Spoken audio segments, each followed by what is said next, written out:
You talk a lot of I do. You absolutely talk a lot of about me included. Then Candace Owens is making Ethiopian food. She's making fufu. Blam, blam, blam.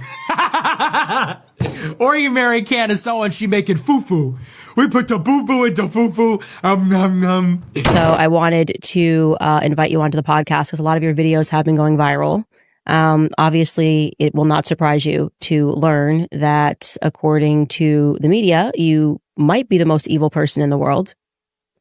They say that about me, yes. That's my reputation. Definitely anti-Semitic, racist, right. Misogynist. There have been real fears of people speaking about your Groyper movement. So I did something before this interview is I went back into my phone and wrote Nick Fuentes. I wanted to try to remember the first time that I actually heard your name. And it was in 2019, a text message that somebody had shared with me that Ashley St. Clair had been kind of fired from Turning Point USA. And this person was speaking about Ashley St. Clair and had mentioned that she got in trouble a while back or whenever it happened because she took a photo with you and that you were this big anti-Semite. And then later that year, I had a conversation about the Groypers. It was something that I had never seen before, who were showing up on college campuses and asking questions about conservatism to various speakers, whether it was Rob Smith, Dave Rubin, and asking, hey, if we're conservatives, why are we promoting gay people? Right. You're the person that is the face of that movement. So yes. Can you just tell me, I guess, a little bit about Nick Fuentes before the Groyper movement? Sure. Well, yeah, that was my big claim to fame. That was kind of when I came on the map in 2019. But before that, I was at RSBN, Right Side Broadcasting Network. I was a freshman in college. I was 18 years old. I was at Boston University, and I was a big pro-Trump guy, you know, and I was very into politics, extremely political. But like a lot of people, I was pretty mainstream. You know, I was very pro-Israel, libertarian, big PragerU viewer, Ben Shapiro fan, all that kind of stuff. But of course, in 2016, everything changed. You know, he had the rise of the alternative right. And so it's guys like Jordan Peterson and Stefan Molyneux and Richard Spencer and Jared Taylor. And of course, Trump being the king of them all.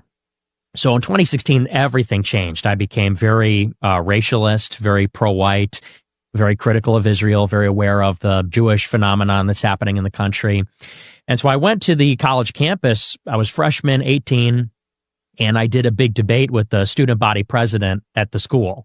And it was kind of weird how it came together. I was pretty vocal on Twitter, didn't have a big following, maybe 200 followers, but I was wearing a MAGA hat everywhere I went, cafeteria to class, down the street.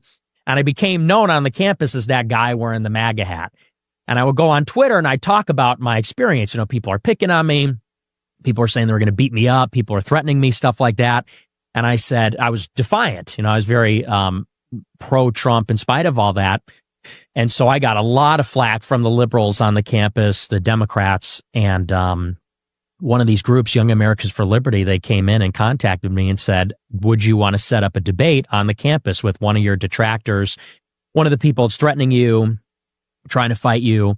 And I said, yeah, I'd love to do that. You know, I had been a broadcaster in high school, so I said, yeah, let's set something up. And so they put out like an open casting call. They contacted a bunch of the people that had been talking trash about me, and they said they'd like to set up this debate, and they found the student body president. He was like a senior, and he was like some Democrat socialist or something, and I didn't even know the guy. But they set up this live event, and like 300 students came to it. It was like a big deal. And actually, someone you know, Cassie Dillon, who's now known as Cassie Akiva.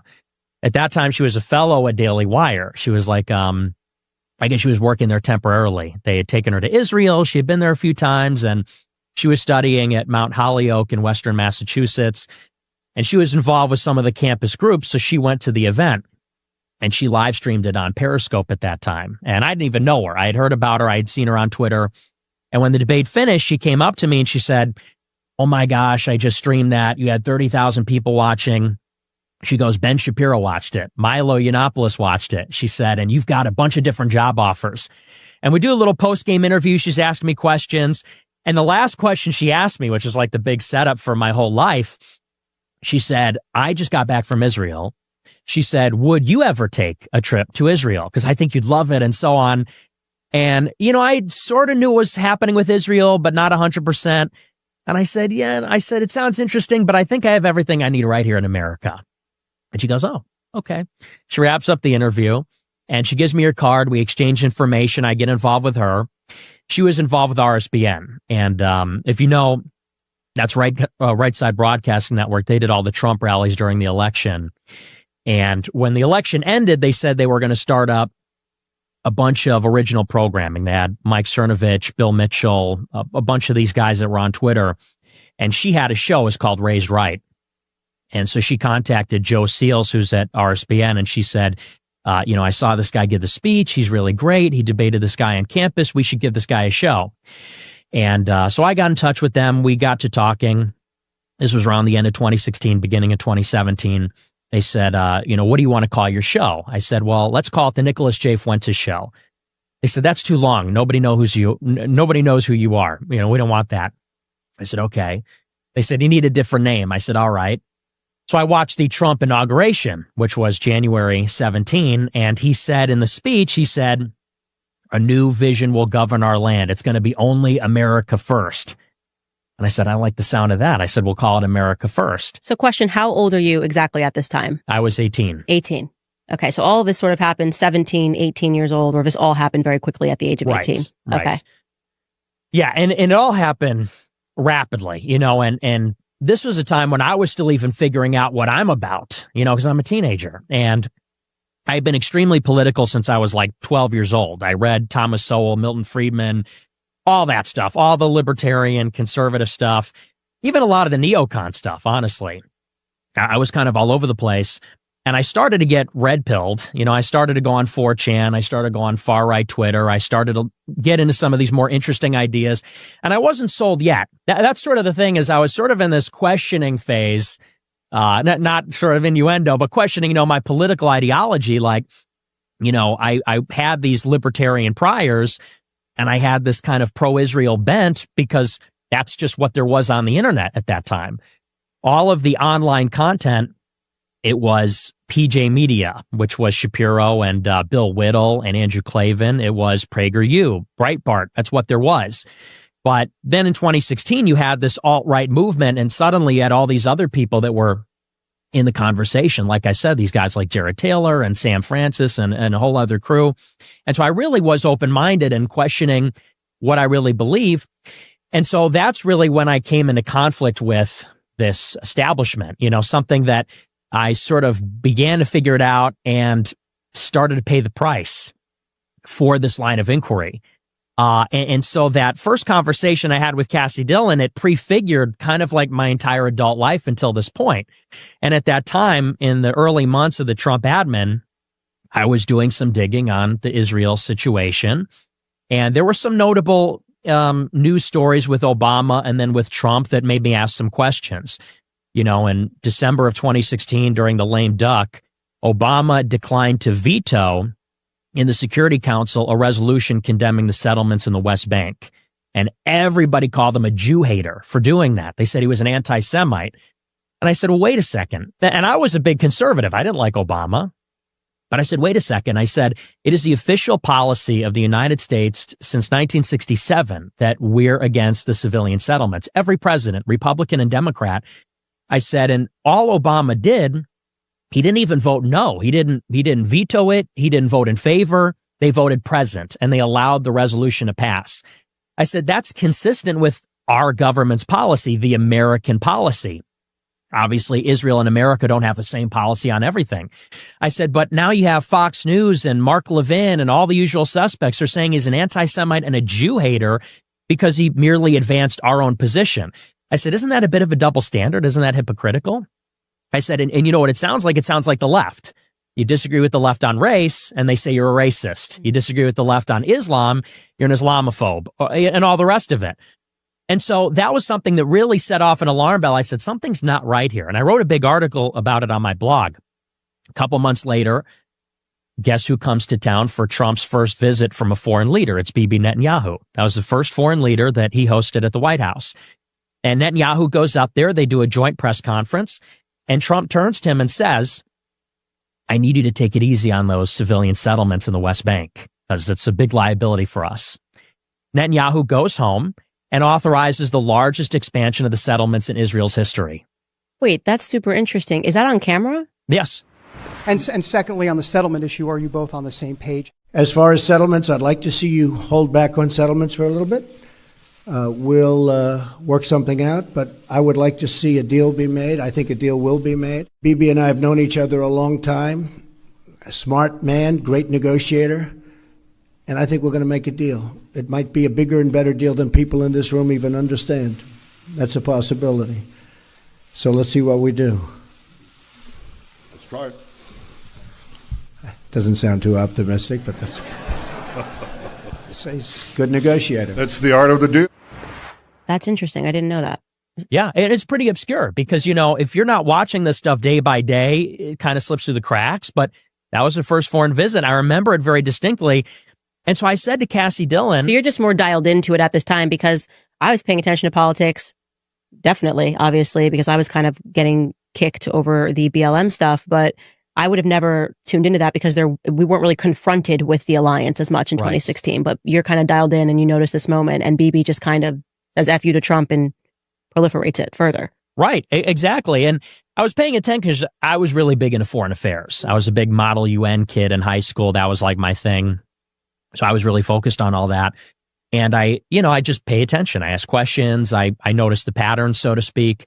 And so at that point, I became friends with all the Daily Wire people. There was Cassie Dillon, this writer named Elliot Hamilton, a writer named Aaron Bandler. Those guys were Jewish, and I think they had visited Israel a lot. They were involved in Jewish groups.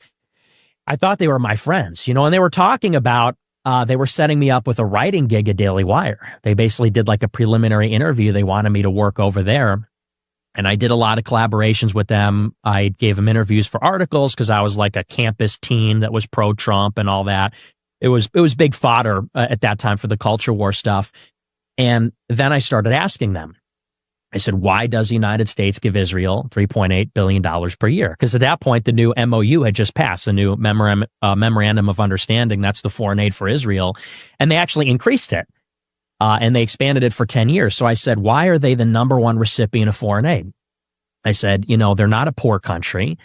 And I don't even really know what the strategic value is there. I said, so why, since 1978, uninterrupted, have they been number one? And number two and number three, it's the same story. It's Egypt and Jordan. They're the second and third biggest recipients. And we basically pay them because they normalized relations with Israel. It's like a bribe. I said, so, what do you make of this whole arrangement? I said, is it because they are our closest ally and I'm missing something? I said, or are we being lobbied? And there's this deep contradiction and double standard, and it's obviously being enforced by foreign influence and money. And I remember they hated the line of questioning. And when you say they, you're referring to this friend group? Yes. Okay. This Daily Wire friend group. They were all writers there, and you could still find their articles online. And they, at first it was sort of playful. They said, oh, haha, very good. They almost thought I was joking. They said, oh, it's very funny, but you really shouldn't ask that, they would say. They'd say, there's a good answer for all those questions. They'd say, but the way you're asking it is anti-Semitic, they said. And we're happy to talk with you one-on-one in person, like they're going to teach me how to ask the question. They said, because the way you're saying it, it sounds hateful and it's wrong. And I said, I'm asking a question. It's free marketplace of ideas, I thought. So I kept pushing and pushing, and I was tugging on a lot of these different threads. I was also asking about World War II and about some of the narratives there. And I was asking about 9/11 and the Iraq War. And where are you asking this? Are you in a group chat? Are you just face to face, like with your friends eating a burger? Like when you say I keep asking these questions, what's the setup for that? We're texting in group chats, and we're even doing it one-on-one. One of the venues, we had a big Christmas party out in Western Massachusetts. And Cassie Dillon invites me back to her apartment with a couple of friends, and everyone's drinking wine. I don't drink, so I wasn't drinking, but we're playing apples to apples, and it's a party atmosphere. We're friends, we're having fun, we're political, we're talking about it, and this is the venue. And it just got increasingly cold over time, and it turned into stop. Like, you need to stop asking or else. And eventually, I kept pushing on a lot of these different things, and Cassie hits me up on Twitter, and she texts me this huge block text paragraph, and she says, you know, we're not in the same movement anymore. She goes, I don't really recognize what you're about and your views. She says, I'm pro-Israel. She goes, and the things you're asking, the things you're saying about Ben Shapiro and other people, she goes, you know, I'm just not a part of that movement. And she said, so we can't be friends anymore. So she stops talking to me, cuts me off completely. All the other people block me. Elliot, Aaron, there were some other people involved. They all block me on Twitter, complete ghosting. And I'm shocked. I'm floored. You know, this is my first encounter with this kind of pushback, you know, because you go into it as an 18-year-old in college and you get involved in these groups. I was involved in the Trump campaign, YAL, all these groups. And you think this is the free marketplace. We're here to debate ideas. It's, you know, it's a free speech atmosphere. And I'm also thinking we're all pro-Trump. And that's another big dimension of this is me. Trump was a huge influence on me. He made me a nationalist when I was a conservative. And America first was that operative phrase. You know, I wasn't any longer a small government, you know, constitutional individualist. I said, I'm America first. I'm about America. And so there's this deep contradiction on the Trump strain in particular and what they're pushing. And I said, it really shouldn't be there. If we're America first on China, Mexico, Russia, everybody else, NATO, why aren't we America first on Israel? So this was deeply disconcerting and weird and disturbing to me. And I was honestly just taken aback. I was like, why are my friends now turning their back on me because of a disagreement? Well, fast forward. I'm doing my show on RSBN. This is in my second semester, so this is winter and spring 2017. And I'm doing the show. The show's going okay. I'm not getting great viewership. Nobody was. And I get a call from my boss, Joe Seals, who runs RSBN. And he goes, you know, you got to keep this between us. He says, but did something happen between you and Cassie? Because she's still doing her show too. I said, yeah, you know, we had this falling out, blah, blah, blah. He goes, she's been calling me every day for the past 2 weeks. He goes, and she's telling me, well, you know, Nick said this on his show. Isn't that so racist? Nick said this on his show. Isn't that so hateful? That's not conservative. He says, and she's been trying to get you fired, calling me literally every day for 2 weeks. I said, wow. I said, I can't say I'm surprised. I said, she gave me this very cold, standoffish thing. You know, she blocked me, all the rest. He goes, not only that, he's a pastor. He says, she's talking to me about converting to Judaism, which of course she now has. You know, fast forward all this time later, about a year ago, she marries some Israeli guy and she converts to Judaism. But he goes, you know, I'm a Christian. He's an evangelical pastor. He says, and I'm trying to talk her in off the ledge. I don't know what's gotten into her, all this. And so this was how my college career began. That's sort of what created me. And then for the next 3, 4, 5 months, my life turned upside down where it was these people like Cassie, this guy Cabot Phillips. I think he was a campus reform. I think he might be a Daily Wire now. His father, Tim Phillips, ran this big nonprofit, Americans for Prosperity. He's friends with Morton Blackwell from Leadership Institute. This guy was coming at me. He was on me all the time on Twitter. And these people were just pushing this line. Nick Fuentes is alt-right. He's a white nationalist. He's a Jew hater. He's an anti-Semite. And, you know, me at that time as an 18-year-old guy, I'm thinking I'm just asking questions, you know. I'm just doing what we're supposed to do. It's free speech. I'm America first, the rest of it. And then the first big hit piece was actually written about me by Media Matters. Come to find out, Media Matters sourced the material from Cassie Dillon. She sent one of my clips. And I'll admit, you know, it wasn't the finest clip. I stand by it, but it was, you know, the way that I said it was sort of unfortunate.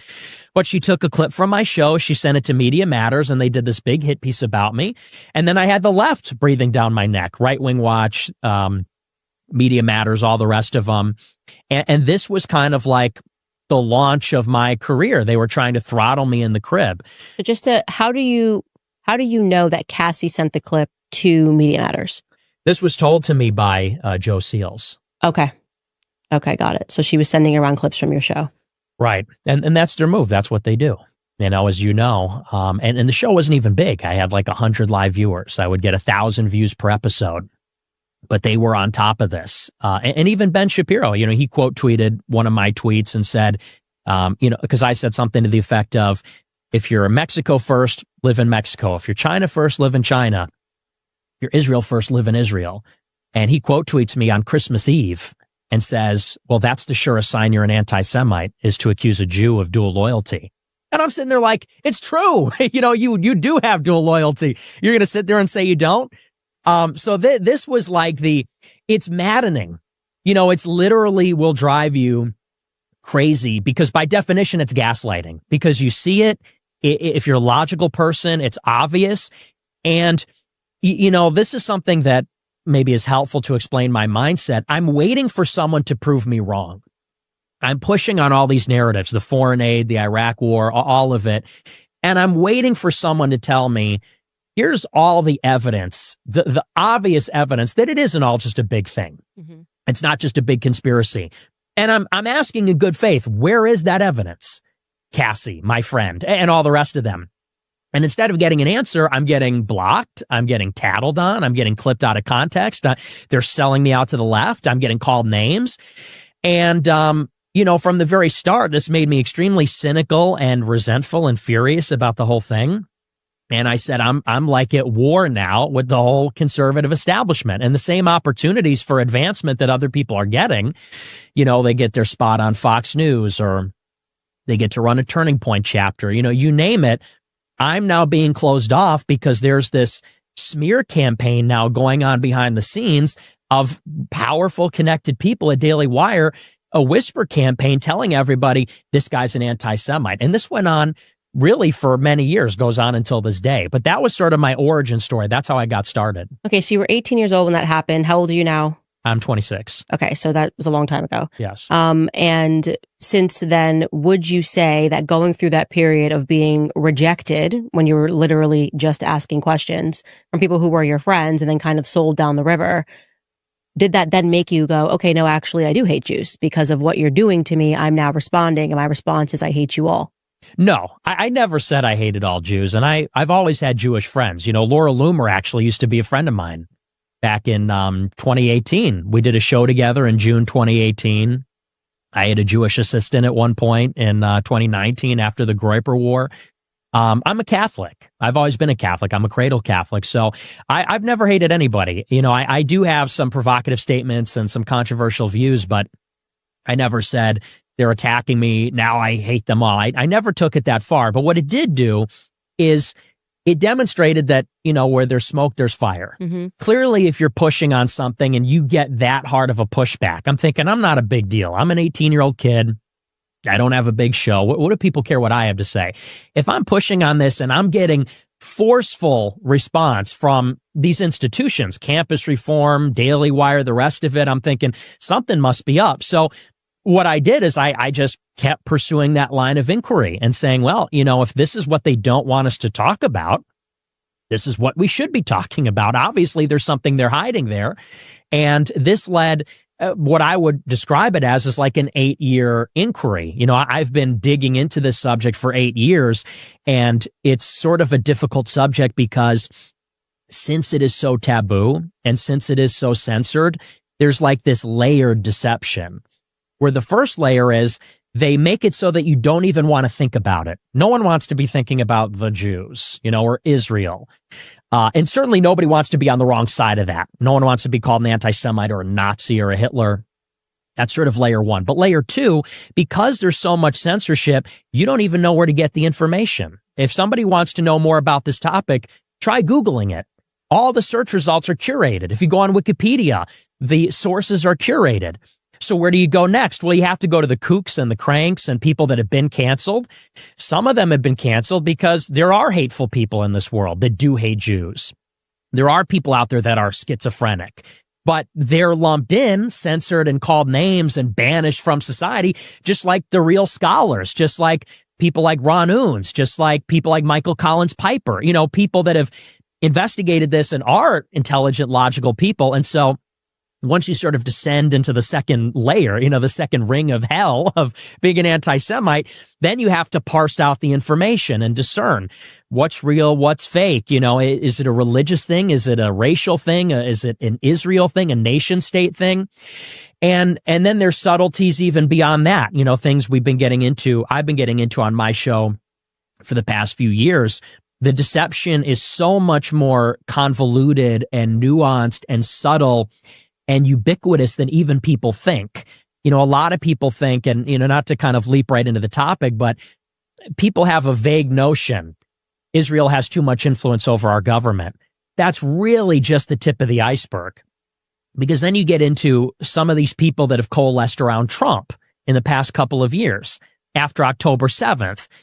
And it's like there's an obvious reason why there's elements in the right.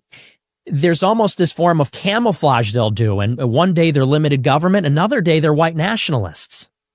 Guys like Stephen Miller, who will present as very racialist and very nationalistic, very conservative, but yet still extremely loyal to Israel. And you start to say it's not just that Israel influences the government. It's not just there's some vague thing going on. There is this pervasive penetration of our society by a fifth column. And it's so sophisticated and multidimensional and spans many disciplines. It's such a huge topic that you almost have to be a little bit insane to tackle it and to get to the bottom of it, which is sort of me going through the looking glass over the past 8 years. So, all right, so I want to tell you where I agree with you and where I don't agree with you. But first, I just want to ask you, going back to your high school years, because obviously you were very dialed in. You cared about politics. I think you mentioned that you were involved with the UN. What did you say when you were in high school? Model UN. Model UN. What's that? What organization is that? It's like a debate club, okay, but you simulate the United Nations. So politics was a passion for you. Yes. Okay. You mentioned that you're Catholic. Yes. Raised cradle Catholic, you said. Yes. Mom and dad in the home. Yes. Okay. So I think on your show, somebody told me that you mentioned your mom a lot. Were they together married? Yes. Okay. So your parents are still married. Yes. So you come from a pretty good home, it sounds like, obviously. You still have a good relationship with your parents. Mm-hmm. And you went to Boston University. Mm-hmm. Everything's going great for you. You kind of should be, like you said, maybe offered a contributorship on Fox News, and your whole life kind of gets derailed. Right. Where I'm going to push back on you is to say that you didn't have this anger where you applied it to everyone. Because and I don't have this clip, but I know that recently, and this was after I was fired from the Daily Wire, you kind of went on the attack about me speaking to Dave Smith, right? And saying, actually, I think we do have that clip. Skylar, I think we do have that clip of me speaking to Dave Smith. Do you want to run that clip? She has nothing to do with me. She wants nothing to do with me. Doesn't do anything with me. No invitation. Won't bring me on the space. Won't bring me on the show. No acknowledgement. Nothing. But she is going to do a show with Dave Smith, Jew, Aiden Ross. And I like Aiden Ross. I've said that before. I like Aiden Ross. But it's like you get canceled and attacked by Jews, and then you go and give it away to all the Jews, really? And finally, Aiden asks her, so what are your thoughts on Nick Fuentes? And she gives this load of PC response. She goes, well, when he was a kid, he got attacked by them, and I understand why he would be angry and why he would be mad about that, but he needs to grow up and figure out what he wants to do. Oh, really? Bafangul, Candace. Oh, he needs to figure out what he wants to do. I think you need to figure that out. Talk about accusing other people of that which you are guilty.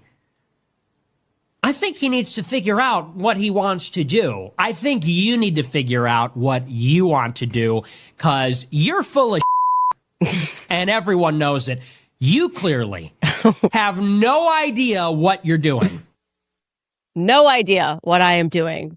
True. What do you mean true? You didn't invite me on the show. But what does that, just let's first go back to the first layer of what you're talking about. She's speaking to Dave Smith. Yeah. What does that have to do with anything? You call out the fact that I spoke to Dave Smith, that I spoke to Aiden Ross. I didn't speak to them because they were Jewish. I also talked to Piers Morgan, all of these shows following me being fired. So you're just looking at the fact that these two, I didn't even know Aiden Ross was Jewish. I just had a PR agent say, do this. I swear I didn't know. He's visibly Jewish. Okay, but just so we're very clear, No, I know. I genuinely had no idea. Your PR person comes, here are the shows. Okay, yes. Dave Smith, we had a amazing conversation when I was on the Daily Wire. And so your purview here is, okay, well, they're Jewish and she's doing their shows while not saying to your audience she's doing a bunch of other shows too. How is that not you just kind of honing in before we get to the why you think I'm full of shit and don't know what I'm doing? Well, here's the beef, okay? And it's pretty simple. Dave Smith, in my opinion, and I like Dave because I've done a show with Dave too, and I think he's a good guy. I respect him. I think he's super intelligent. And, he gave me a chance when a lot of people wouldn't. He had me on his show, and he defended me because he got attacked a lot from the libertarians. And that's why you suck, because you get somebody who comes out and defends you and has you on the show when you're being canceled, and then you throw him under the bus for because, like, I don't even know what your beef is. It's like, why not just have be totally like, oh yeah, that was cool. We had a conversation. I disagree with him on some points.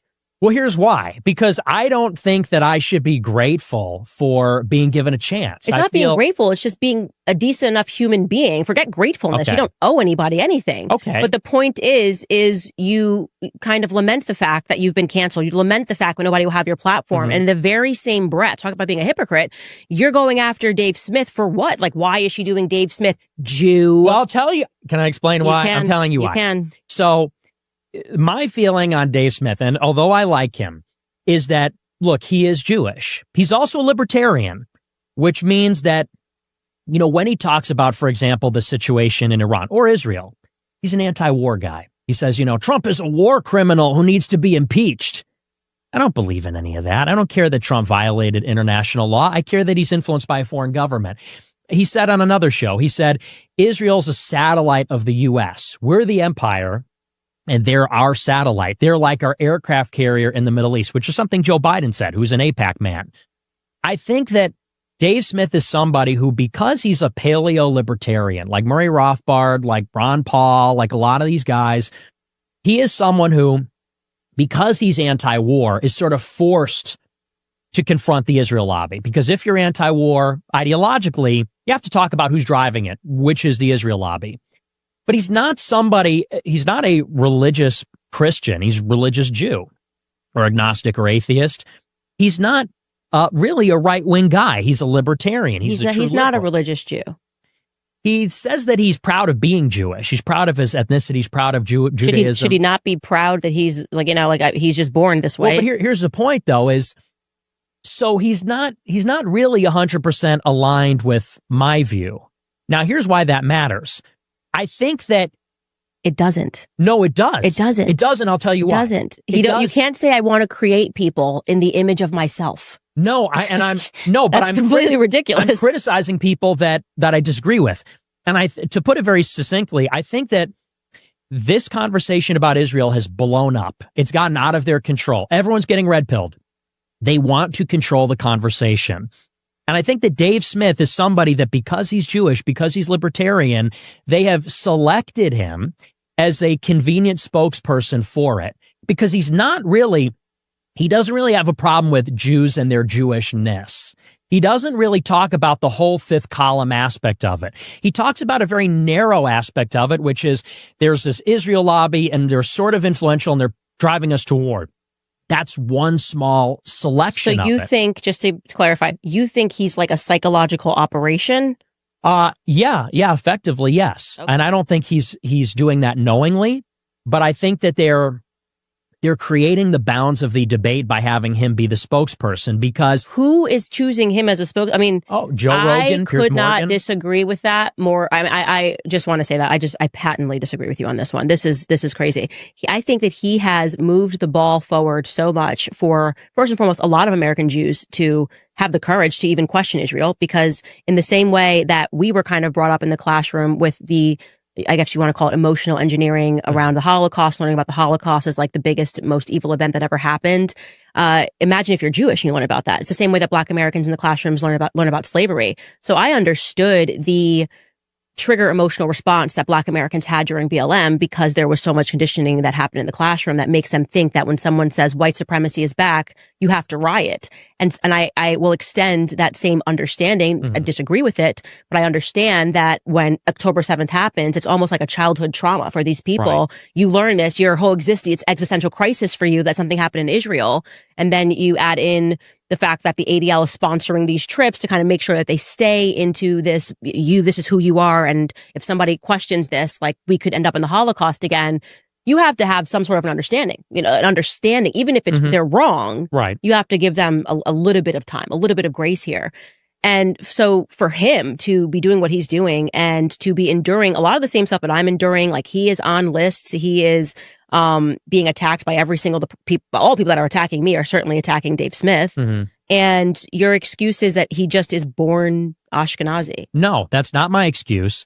My problem, and he's married is to a Catholic, by the way. So that that's the part that I am even more confused about, because you said like he's a religious Jew. No, he's not. He's married to a Catholic. What I mean by that is my criticism of Jews comes from a religious place. As a Catholic, we recognize that the Pharisees put Jesus on the cross, and the Talmudic Jews are the descendants of the Pharisees.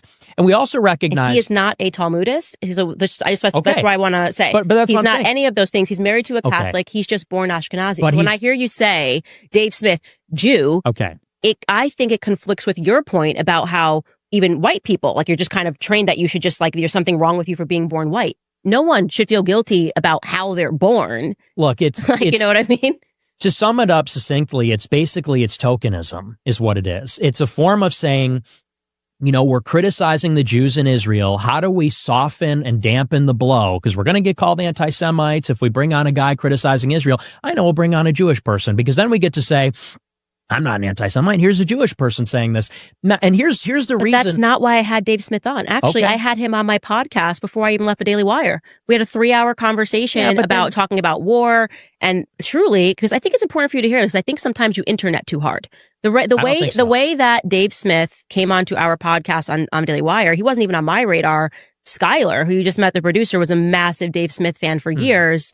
And just kind of like what the libertarian debate was that was being had. He's like, you gotta check out this guy, Dave Smith. And I was like, cool, book him. Let's get him on the show. And it was my favorite podcast that I did at Daily Wire. So I just liked him. Okay. That's it. There was no incentive of like, well, let me get this guy on again. I was like, can we create the magic of what we spoke about war? Because I'm kind of falling, I guess, down the rabbit hole and learning a lot. And he had a lot of information I didn't know. Yeah. And that was it. So there was nothing behind it. So when I hear you say it, I'm like, okay, are you interneting too hard? You know what I mean? Yeah. A little bit. Do you think that you can kind of believe your own ideas? And look, we're all guilty of that. No. And look, I mean, I'm going to stand by my point here, which is that me and Dave Smith are not ideologically on the same page, and will never be, because I am a Catholic and he is Jewish. Because he is Jewish, he still has affinity with Jewish people. And so my end game is to say, look, Thomas Aquinas said that Jewish people should be basically enserfed to the Catholic Church. I don't believe that. But the idea that we have Jewish people in America that are billionaires, that are running all the major media conglomerates, that are influencing the government, and they take advantage of the dual citizenship, it literally cannot be allowed. Like by definition, systematically or systemically, this creates problems. And so when I go on my show, I'm saying we can't have Jewish people in government. Like, we can't have them having billions of dollars. This is a problem. It's like a national security problem, because they are a fifth column. And as evidenced by recent developments, they're not loyal to America. Now, I agree with you. And that's why I want to add this. I agree with you on the point that there is this operating fifth column of Zionism. No. Okay? No, but I want to be clear. And I'll tell you, this is where we disagree. All right. Because I think it's ridiculous to say to someone who's literally just born, he's like, I'm Ashkenazi, that is just his DNA, who is married to a Catholic, so you cannot call him a religious Jew. He is not a Zionist. He hasn't even been to Israel. So how do you just condemn him? And then also, how is that not toxic to what you're trying to do? So if you're saying that your entire platform is, I want to awaken people to this fifth column. Well, if I'm a Jewish person, okay, and I'm being raised, and maybe I'm worried about Israel because I kind of grew up and was told that I have to care about this because of the Holocaust, whatever it is. And I see this guy who's just going, Jew, guilty, you're Jew, doesn't matter, DNA, like you're 23andMe up there, Jew, guilty, okay? And you think that your ideas are going to grow with that perspective? Well, they are. So that's happening. But is that because of thanks to you or thanks to Dave? I think it's thanks to me. But if you're asking me, I will answer. If you're lecturing me, I'll take a lecture. I genuinely I'm asking you the question sincerely. You think it's growing because of you and not because of people like Dave who are going, okay, like, yeah, you can also think like this. It's okay to have this perspective. Like, you think it's because they're watching your show and they're going, he's got it right. Let me give you a direct answer about the first part about Dave Smith. Just because he's born Jewish. What did he say when he went on Joe Rogan and he debated, what's the guy's name? He debated the British guy, Douglas Murray. Douglas Murray. Mm-hmm. When he debated Douglas Murray said, and you hear this is the woke right phenomenon, which Dave has criticized, but Douglas said, there is this dark element that is growing on the right. They're Holocaust deniers. They hate Jews. If they slip on a banana peel, they blame a Jew and all the rest of it. Dave Smith said, I agree with you. Those people are a problem. I'm against Holocaust denial and all this sort of stuff. Joe Rogan went on the attack against Jake Shields, who's a friend of mine and a fighter and a boxer. And you see this over and over and over again with people like Dave Smith and even someone like Daryl Cooper, who's not Jewish. And I talked to Daryl recently and we kind of made amends, but Daryl Cooper put out an article on a Substack saying the same thing. He said, I started talking about the Jews. I opened up this can of worms. Now that's all people want to hear about. He said, so I'm done talking about it because, there's people that can't handle it and they're taking it too far. And when I hear that from Daryl Cooper, when I hear that from Dave Smith, when they say Israel's our satellite, our aircraft carrier, I say something's not right here. There's clearly a subtle difference here. And that has a lot to do with, maybe Daryl Cooper not being a complete radical. And I think that has a lot to do with Dave Smith being Jewish because he says that his ancestors died in the Holocaust. Now, I don't think that he'll ever be able to say in the way that I can, that maybe the Holocaust wasn't legitimate or, maybe there's more to the story on World War II because it's his grandparents. Okay, but he says my ancestors went up the smokestacks at Auschwitz. And someone like me, I say, I don't care about Auschwitz. I don't care about the Holocaust. I'm done hearing about it. I have no affinity with that. Right. But you also mentioned Daryl Cooper and you also mentioned Joe Rogan. These two people are not Jewish, right? Right. So are you saying that they're all condemned? Like, why does it matter? If Dave Smith, maybe he believes that, maybe he's wrong, maybe he believes it, who knows? If Joe Rogan says that, maybe he's wrong, maybe he believes it. Let's say we don't know.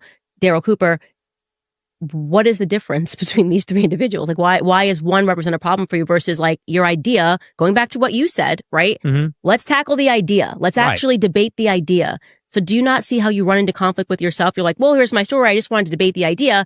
And then when it comes to Dave Smith, rather than saying, I disagree with what you just said about whatever topic, saying that there is this strand, let's actually have the debate because the better idea will win. That's how my brain works. Yeah, well, here's why. Because this is another form of gatekeeping. When Joe Rogan says, okay, you're cool. Dave Smith is cool. But Jake Shields, he's a Holocaust denier. That's not cool. That's dark and evil and real anti-Semitism. You hear that all the time. They say, are you like a Dave Smith guy or are you a real anti-Semite? Because you know what they say? If you're a real anti-Semite, you're out of the club. You don't get invited on the show. Piers Morgan won't have me on the show. He banned me. Tim Pool banned me. Joe Rogan banned me. And it's like, wait a second. So, clearly some people are able to go on these shows and express some form of the view, which is, again, like what you're saying, there's this Israel lobby. But if you go out and say, you know what, 6 million, I'm not buying it. I think this is a political narrative. I think it's atrocity propaganda serving a fifth column. Suddenly they say, well, that's real anti-Semitism. We want nothing to do with that. You remain outside. And so, and look, it's not to me about, people then say, oh, well, you're envious. Look, I love doing my show. I love doing what I do. I want the real truth to prevail. And there's this concept of a limited hangout. This is a CIA tool, and I'm sure you've heard of it, but for your audience that maybe hasn't, when they believe that disclosure is inevitable, a secret, a taboo, hidden narrative that they don't want to get out, when it's inevitable that it is going to go out, what they will do is they will leak out some of the truth. The public is so enamored with the new information, they go no further, and they actually don't get to the critical details. And I think that, we're basically at that point with the Israel lobby and the Jewish topic. Clearly something is going on. So you're just distrusting, and that's fine to say that you're distrusting. No, well, I'm distrusting naturally. Yeah. I mean, I think it's fine to, and you are correct, by the way, that there are these operations where they do these limited hangouts, and I'm very aware of that. That is true. And sometimes I have that in my mind when I'm watching something. I'm like, this feels like a limited hangout. Like they're not really kind of getting to the nucleus of the conversation. But I just really disagree with you that like just Dave is just guilty and condemned simply because he's born I Ashkenazi. didn't say because he's Jewish. Well, on the clip, I think you just went like Dave Jew, and it's like, what does it matter? Dave I'm Joe sick of Rogan the not tokenism. Jew. I'm sick of the But, tokenism. okay, and I'll tell you another reason why I disagree with that, and we can move on from Dave Smith because I like him, and I'm whoever I like. I don't really care.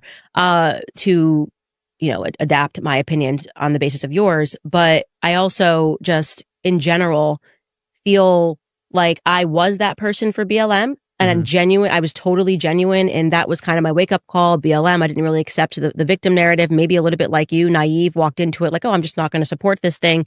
And I don't really want to be a Democrat. And then I dealt with the full weight of an attempted cancellation by the left, at first. And kind of like she's, the token for the right, and people saying, well, they're only platforming her because she's a black person that agrees. And to some degree, maybe that's true. Like, obviously, like there is an element of tokenism, but I'm saying what I believe. Sure. I was saying what I believe. And I don't doubt his sincerity. I don't doubt his sincerity at all. So why problematize it? That's what I'm trying to get to. So it's then he's out there having to fight amongst these pro-Israel people. He's fighting the same Zionists that we are on the topic of Israel. And on top of that, he's got to deal with Nick Fuentes talking trash about him because he's like, well, this is just, who cares? If he can't help who he is. I couldn't help it. I was black and disagreed with BLM. I'm just black and disagree with BLM, Well, here's the reason why. It's a little bit irritating because Dave Smith, for all the flack that he's getting, he remains on YouTube. He's been on YouTube the whole time.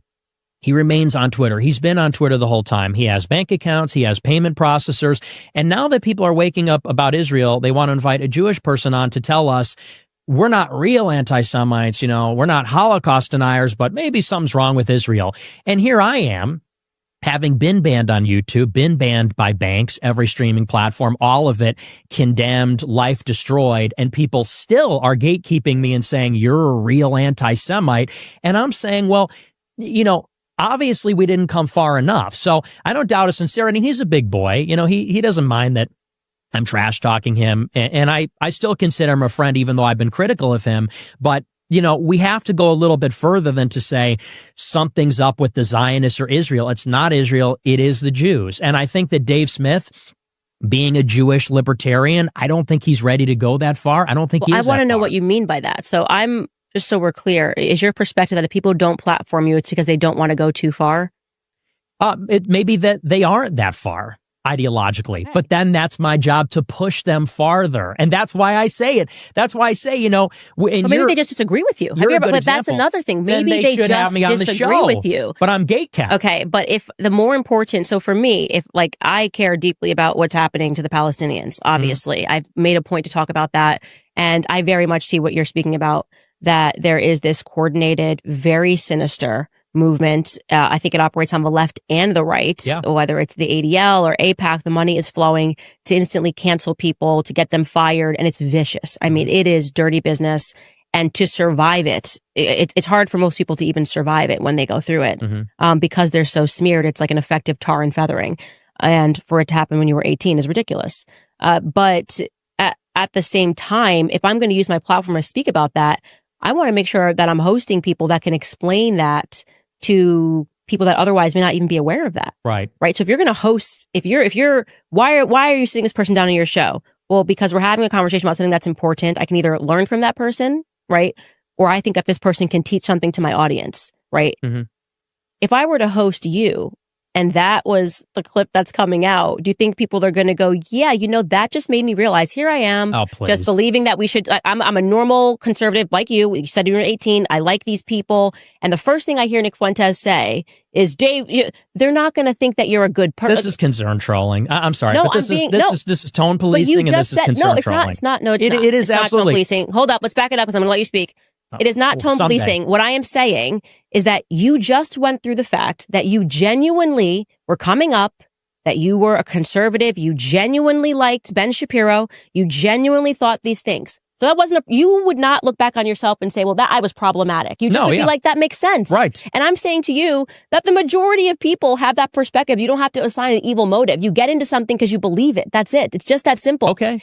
And if you're then going to have somebody who's condemning them, what are we learning? If you're just going to say, you're this, you're that, it's like you've forgotten yourself. Like some people just aren't there wherever you are. Okay, but I missed the part where I condemned him. And I talked about the Dave Smith part repeatedly. And by the way, you're mixing it up and saying, well, if people watch the show, what are they going to think if they see that clip? I'm just trying to say to you, why would someone maybe say, can I talk? Can I answer? Yeah, go ahead. Come on. I mean, so, look, I'm a funny guy. I'm bombastic. I'm provocative. That's part of it. And you know what?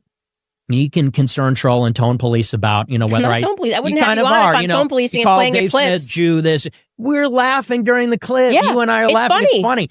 And I'm that's laughing at you making fun of me. I don't mind you making fun of me. Yeah, and I don't mind chill. you making fun of me if you've ever done that. I mean, and I'm chill too. No, I don't care. I'm not, like I said, I told you. It's funny. I like that about you because I think that you're hardcore. I think we're kind of similar in that way. We don't have thin skin. So I appreciate that about you. And I know that Dave Smith is the same way. And I said on that show and other shows, I like him. I think he's a good guy. And I agree with you. I think he's sincere and I respect him. And I think he's a good person, actually. He is. But I do think that we disagree. And to the extent that I'm critical of the situation, it's not a personal directed at him. I know maybe it comes across that way or it sounds like that to you, but I've said it repeatedly on my show and that's not the only time I talked about it. I said the problem is this idea, and again, intentional or not, that we need permission from a Jewish person sitting there so that we're not real anti-Semites to talk about the issues. And I also disagree with Dave Smith on the extent of it. Now, maybe he fundamentally disagrees. I'd love to talk to him about it. That'd be fine with me. But it does come from a place of disagreement. I'm not condemning him. Yeah, I think he genuinely just disagrees with you. And that's kind of the point I'm trying to say when I say don't internet too hard, is that sometimes you can assign a conspiracy where it's just not, that's not the motive. Like for me, I just wanted to have Dave on my show because I had him on before and I think he's great and I like his stuff. He's one of my favorite follows. That's it. I don't even think about the fact, well, he's a Jew, so let me have him on to tokenize the situation. I don't care. I just like him, Yeah. And in terms of why I could try to appreciate where if somebody's trying to wake somebody up to something, you could dump, I guess, a bucket of ice on someone when they're sleeping and wake them up. Or you could kind of say, okay, are you starting to, with my sisters, we have this debate right now about me being a Catholic. My sisters are not Catholic. I don't need to be like, you must understand why the Catholic faith is right. And it's like, I got there. They're not there yet. Like, chill. Like, you know what I mean? Yeah. Here's where I was. My sisters were Democrat when I got into politics. And we've always kept a sense of humor about things. So it never became this toxic name calling stuff. Well, it was, but it was like with a sense of humor about it. Like my sisters would be like, have fun at your Klansman rally. And I'd be like, cool. Cause I'd ask her to watch my cat. But the idea that I think that at the moment that I recognize something or at the moment that I become something, everyone else must therefore become that thing. I think that's asinine. I do. Yeah, but I'm not saying that. Look, my show is my platform and I say what I feel about the situation and my audience is already there with me. I'm doing a show. And by the way, I don't even do it for the audience. I say what I say. I said it 8 years ago when it really wasn't popular. I said it 5 years ago when it was a little more popular. I'm saying it now. And and that's the difference, I guess, is this is a common critique of me and my audience. People say, well, are you being tactful? Are you being strategic? These kinds of things. I'm not setting plays. I will acknowledge I'm impulsive. I am bombastic. I'm out there. I'm a maniac, but my job is to put the truth out there. I am the bucket of ice cold water and I'm dumping it on people and some people are going to get it and some people it's going to take them longer. I'll let other people set the plays. I'll let other people kind of do the breadcrumbs and do this incremental approach. Me, I kind of figured it out. I was off to the races from the beginning and I just want to cut to the chase and get to the most fundamental part of the idea. And so, that's why some people don't like me, granted. But I think the big picture is that I have been suppressed for 10 years because we could sit here all day long and say, were you mean to this one? Were you mean to that one? Was this out of pocket? The fact of the matter is I have been more censored than anybody for 10 years. Yeah. And that's the real reason. So, and but you're not still being censored. I'm just trying to provide feedback. I am though. Provide feedback to what you just said in that clip. Like, why wouldn't they have me on their platform? I'm not tone policing. Go on your show, say whatever you want. Actually, I would make the argument that you're kind of tone policing our shows by saying, why won't they? Look, whatever. I'm just saying don't assign evil motive where there just might not be one. Like, I don't think I am. Okay. I was mad that you wouldn't, well, you don't believe me, but I was mad that you're saying, okay. You're mad that, I was mad that you wouldn't have me on the show because, look, I stand you so hard on Twitter. I was Candace Owens and the Groypers were there for you for Daily Wire. and they wanted the collab so bad last year. And you kept saying, well, we'll do it. But then you said, what are you talking about? Let's back this up. Okay. Because I do want to get to this. This is actually something that I find to be very funny. First and foremost, because I don't know what a groiper is. Okay. This is, and I will give you credit where credit is due. You have managed to infect the brains of 40-plus-year-old men. And that is actually, I think, the most compelling part about you, is I watched as I was coming up in my career, and I will say I've had 4 kids in the last few years. I don't pay attention to, I think you were on Cozy TV. Yes. You were banned everywhere. I only know that because 40-year-old men were obsessively asking me to come out and condemn you. I'll name one of them, Seth Dillon of the Babylon Bee. He lives in a groiper simulation. And I'm just, to me, interested in the idea that the 18-year-old kid who's been banned everywhere, and you have to jump through the hoops to watch him on this obscure cozy.tv, has managed to completely send you mad. That's fascinating to me. Credit where credit is due. The groipers, are truly living in the minds of neocons. There's no question about it, okay? So for me, genuinely, I didn't watch your content. I gotta tell you, you're not for moms. I'm very into the anti-vax stuff. I'm not tucking in at night after 5 days a week of a show and 4 kids being like, what's on Cozy TV? What's Nick Fuentes saying over at Cozy TV? You're not? No, Oh, I am not. And so the first time that I started seeing your clips was kind of at the same moment that I got fired, because at the same time-ish is when you got put back on Twitter. And I am active on Twitter, and I'm seeing clips here and I'm seeing clips there. And I did see the clips of you speaking about the Christ is King scenario, some which were hilarious, just kind of getting into the theology of it. And I'm starting to go, okay, I'm kind of getting this Nick Fuentes thing, especially when Jeremy Boring, then the CEO of Daily Wire, hosted this Christ is King audio live. And that was the first time I ever heard your backstory. So I genuinely was so, I guess, not blind to the groiper movement, but how influential you were, that these people, as Jeremy admitted in that audio, were watching your show, which was on an app that I had never even heard about. So I want to give credit where credit is due.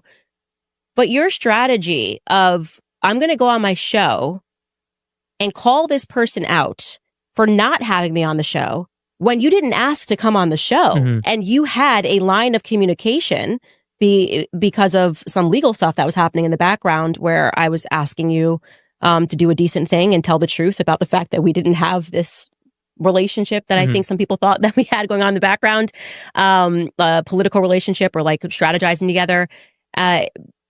So I just think it was ridiculous. I'm like, if you wanted to come on the show, why didn't you just send a big boy message and say, hey, Candace, we should collab? And that's what I mean when I say I think you internet too hard. You think the way to get that is to go, groiper war, groipers, go at, and I am the exact opposite demeanor. If you do that, I will definitively not have you on the show.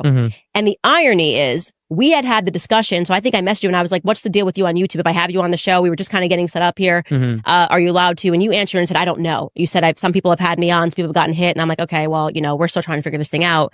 And the next thing I know, you've launched a groiper war. And I'm going, if you think this is the last strategy you should possibly take if you ever want to get anything with me, I don't respond to anonymous accounts. I'm sorry, I'm not 13. I have toddlers at home. I get the I want.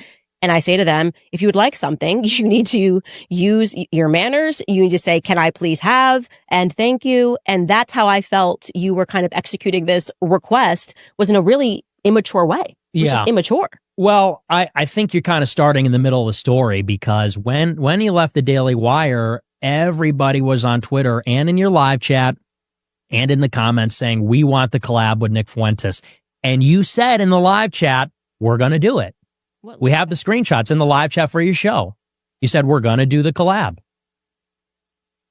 I have the screenshots. So, if this goes up, we'll post it. Are you potentially speaking about a live chat that was going, and you think that I responded to somebody saying, your channel said, we're going to do the collab? Okay, maybe are you talking about YouTube? Yes. Genuinely, I don't know what you're talking about, but we can add the screenshot. We can add it, because I definitively do not remember saying we were going to do the collab.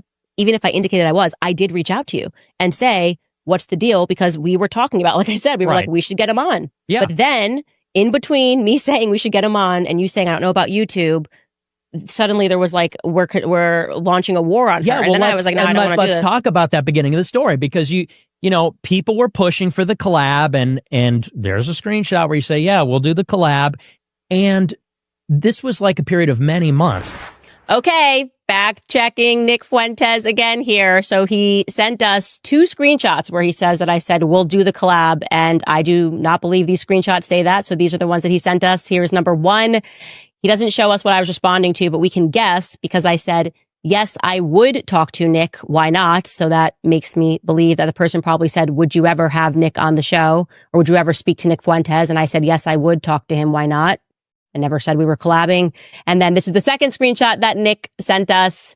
It reads, I will literally speak to anyone on my podcast. My podcast is not for crybabies who hate speech. So I'm not certain how he could have interpreted that as I confirmed I was doing a collab with him. But those are the screenshots he submitted. So I will allow you guys to interpret that yourself. Back into the conversation.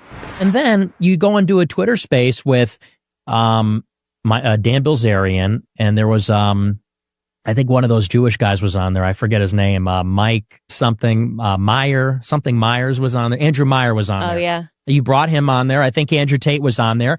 People said in your replies, get Dave Smith, get Dave Smith. You said he's invited to everything I do. All the replies said get Nick Fuentes on there. I'm not banned on Twitter. And so, and here but was that was after you had launched this, like. No, it wasn't. Yeah, I think it was. I don't think it was. But either way, here's the point. It just felt like you were making excuses, which was, oh, well, it's the YouTube thing. Oh, well, it's the legal thing. If it's YouTube, we could have done it on my platform. The legal thing was real. I still can't speak about what that legal thing was, but that was very real. That was very real. And Is it not in effect now? Has something changed? Not for a discussion for another time, but the point being is like, that wasn't a joke. That wasn't a joke. You were on the phone with my lawyers. I know there was a legal thing. The accusations that were being thrown at me were just inaccurate in regarding that legal thing. And so when I reached out to you to ask you to just clarify that this wasn't real, whatever it was, I was asking you to just do a decent thing. Like that was not on okay, well, let's collab or not collab. It was like, hey, this is my real life. It's being impacted by something that I didn't do. No, but then you kind of, in a really crappy manner, spoke about that on your show, something that I was privately going through that is still lasting. Okay. I have a lot of stuff going on in the background. And I was just like, what kind of person is this? Like, like I'm fighting for my life. I'm being attacked by Zionists. I've just gotten fired. I have kids at home. I mean, at no point you just go like, and then you knew that I had some legal stuff, drama going on in the background. At no point you just go like, maybe she genuinely just like, or I'm just going to reach out to her and say, hey, we're already talking. Do you want to maybe collab down the future? That's the adult thing to do. And going to your point, when I said he's always invited to anything I do, I literally had not invited Dave Smith. I would just, yeah, I know. I had not invited him. I was just saying, if he wants to jump on and say, let me on, I'll let him on. That's it. Yeah. Well, and here's the thing. I think that you can't have your cake and eat it too. Okay. Because you also went and said, I've never spoken to Nick Fuentes before in my life, but that was a lie. Okay, or you didn't know, but we had spoken before. Okay, yeah, let's clarify that. Yes, I was wrong that there was that one conversation you pointed out about when my husband was working for what was the app called? Parler app. Parler. Oh, I'm sorry. So there were 2 actually. Yeah, but like, I mean, come on, Nick. The verse is like, we had this long relationship. Okay, but we can't play this game now. We can't play this because you can't then get on my case and say, well, look, I'm just going through a lot and I have this crappy stuff going on. No, and then I'm just saying, wait, but I don't know about the screenshot, but I forgot about the conversation Nick, and the other one. one. Years ago. I mean, okay, yes, okay, you're right. At first, there was a conversation that you can read it it's live. Convenient. Well, we should throw it up. Let's throw it up and post so people can read what like back in 2019, 1819, there was a communication. And then in 2022, during the Kanye thing. Yes, and I've always been honest. I've talked about that many times. That was the first time I remembered us having a conversation was the Kanye stuff. So when I was saying the first time I spoke to him was over the Kanye thing, and I've been very honest about that. You said that after, because first you said we had never spoken. And then I insinuated, oh, maybe that's not true. And then you said, oh, we talked during Ye. I can legitimately tell you that that's factually you're very wrong, because I had to confront that because of some legal stuff that was going on. And I was very open about the fact that I had a conversation with you when you were hanging out with Ye. You could talk about that openly right now. I couldn't care less. But the point is that what was the difference in what we're talking about is a communication about a certain situation versus like Candace and Nick had some like background relationship and we're coordinating. That's just not true, And so that was what I was trying to dispel, because people were very seriously creating an insane conspiracy theory that I was coordinating with you. It was insane. All I can say to you is that retrospectively it was insane. And so if I forgot one communication about Parler, you are correct. I went and checked and I was like, yeah, no, he's right. told him that my husband was not working, I think for like Google I don't know what you thought was happening, but it wasn't real. And I told you that. So I just kind of shut down some conspiracy that you were on. And then was the Kanye thing.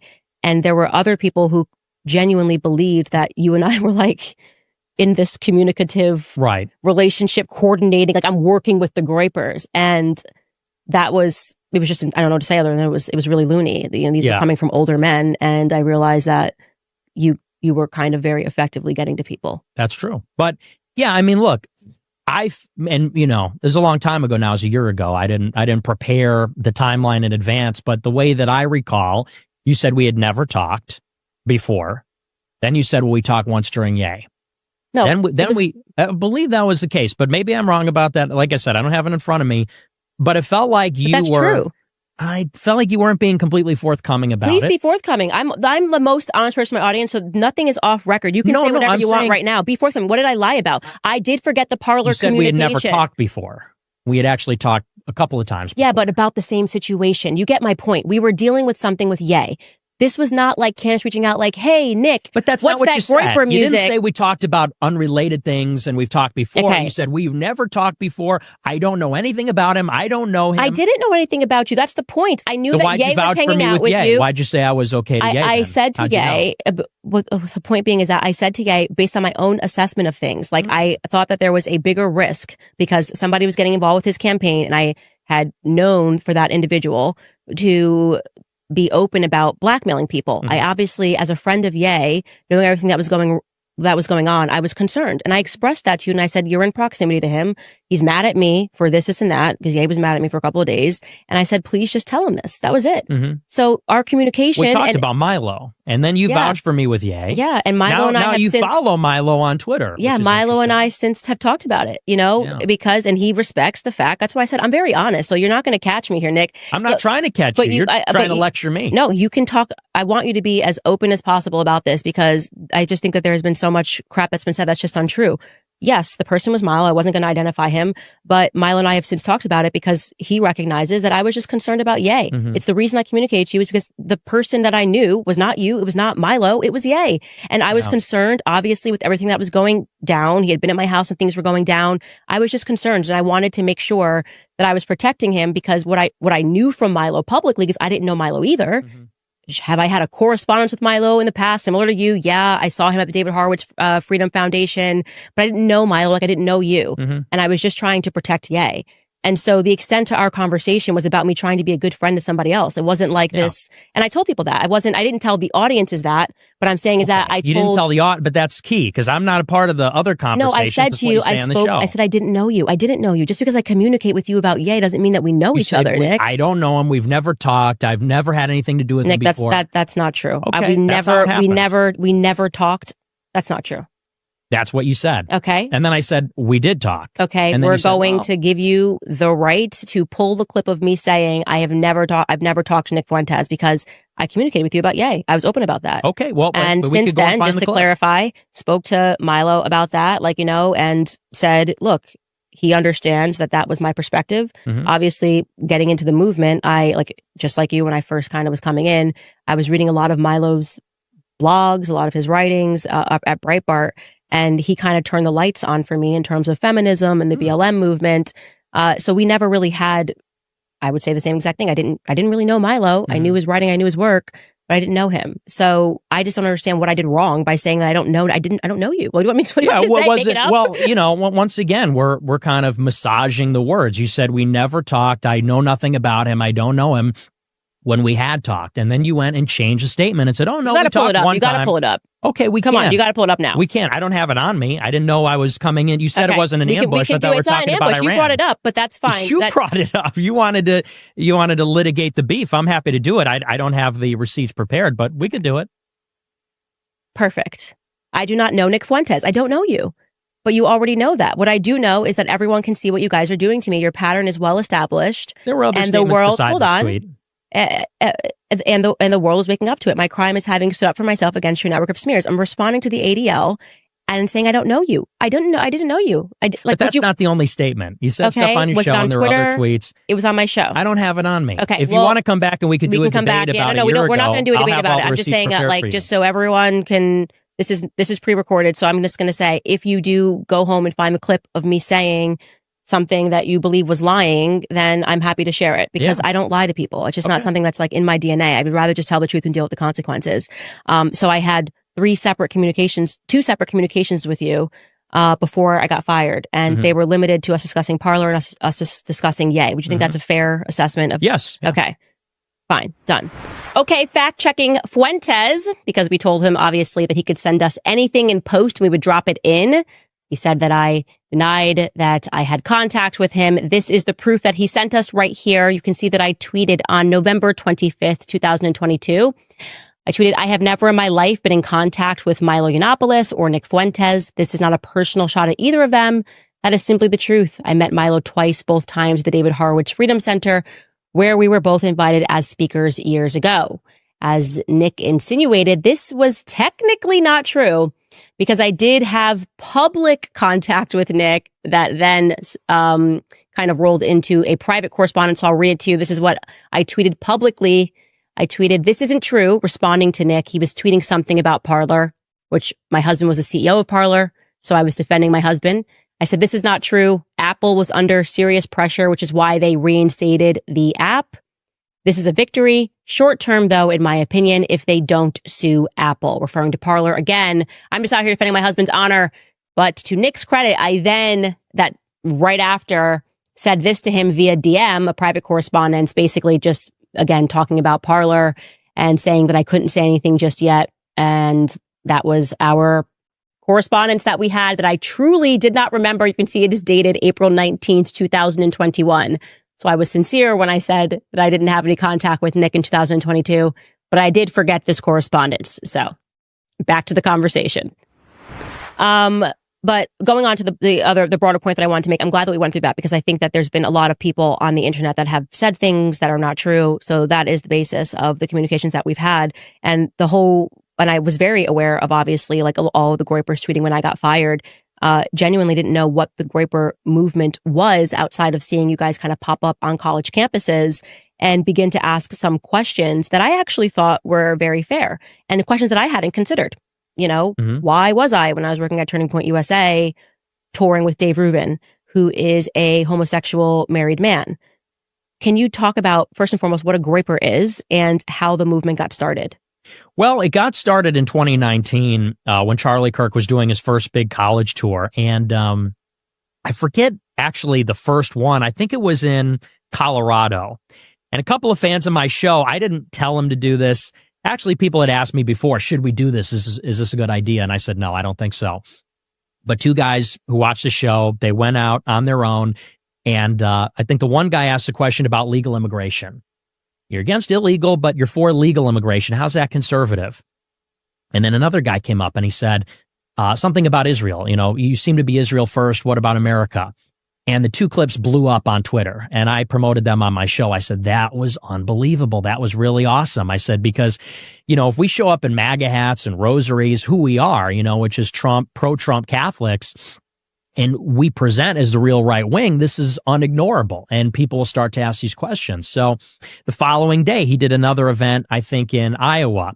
Once again, there were a couple of Groypers asking these types of questions. Then the third day in New Hampshire, same story.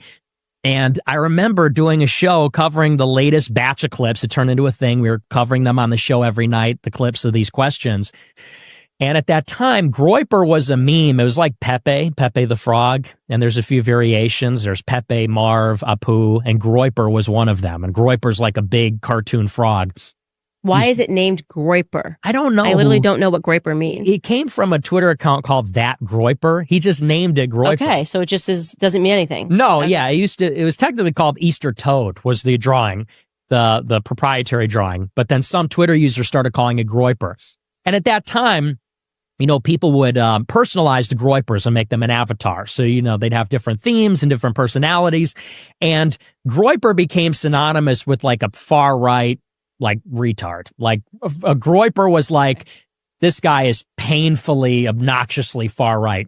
Okay. And so I said on my show, imagine you're Charlie Kirk You're standing up there on the stage sweating, and you have a line of groypers asking you questions about the USS Liberty and dancing Israelis. I said, what must be going through his head? And ever since then, they took the groyper standing upright, because the famous picture is he's sitting down like this, but they took a picture of the groyper standing upright, and there was a meme at the time of Alex Jones walking down an alleyway, and they copy-pasted a bunch of Alex Jones. They said it was an army of Alex Jones. And so someone took that meme and they did it with groypers. They had an army of groypers marching down the alley. And I said, that's us. That's the groypers lining up to ask Charlie Kirk a question. So that's the origin of the name. Okay, interesting. I was always wondering, I'm like, what does groyper actually mean? And so it's a lot of people that have these anonymous accounts. And like I said, we'll show a clip of it, but I thought it was very interesting because it was, I guess, questions that I hadn't really grappled with, which is, I'm on stage, I'm saying that I'm a Christian, and yet I'm touring with somebody who is a homosexual married man. How do I reconcile that? And rather than kind of getting the answer, and I think I particularly remember one clip with, what is his name? I'm totally blanking here. It's a Black Army vet. I know his name. Smith. Rob Smith. It was a moment with Rob Smith. And I think somebody shouted down the person and said that they were homophobic. Like the question is homophobic. And at that moment I went, yeah, you can't do that. You got to actually answer the question. There could be an answer, but we can't be like the left and just calling people names because we don't maybe want to confront that there is some substance to this question. Mm-hmm. But then you guys kind of, or maybe it sounds like it did start as an online movement. Who are the groypers behind the scenes? Do you have communication with these people? Yeah. Obviously they're real human beings. But my point is that, like, is this movement, like, you guys are on a group chat and you know these individuals? Can we get a demographic? Are they older? Are they younger? Who are the groypers? Well, they are real human beings. They're all young white men. Or there's other men too. I mean, some of them are Hispanic, some of them are Black, some of them are Jewish for that matter. But they're mostly young men, college age, Generation Z, some of them even high school aged. Okay. And all of them very Christian, very Catholic also. They're fans of the show. You know, a lot of people say have this cult-like following. People watch the show and they adopt the political viewpoint, the religious viewpoint. And so they're basically far-right, pro-America, Catholic, at that time, big Trump supporters and young guys. Okay. All right. We have to watch another Nick Fuentes clip. I think we should definitely watch. Let's watch the first one that you showed me, Skylar. Why is it that Candace Owens will interview Harvey Weinstein before she'll talk to me? So true. Am I really that so glad you bad? agree with yourself. People said when Candace Owens split with Daily Wire, people begged her to do a collaboration with me.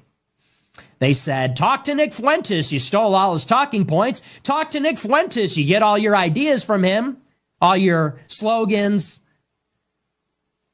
He was a martyr. He made the sacrifices that made it popular for you to do this. She said, oh, I can't because I'm on YouTube. But I also can't have him on my website because of some lawsuit. That's so crappy to me. That part's really crappy to me. I have to say, watching it back, no, I do want to say, we don't have to get into it, but that's crappy to me because it was like, I don't know. I just think that I try to do a really good job of being a human being offline. You know what I mean? And if people are going through stuff or whatever, and that was real, like that's not like, oh my God, like she's trying to be a victim. It was very real. My life was kind of, you saw, it was thrown up in the air, but we don't need to focus on that. But I do want to get to the point.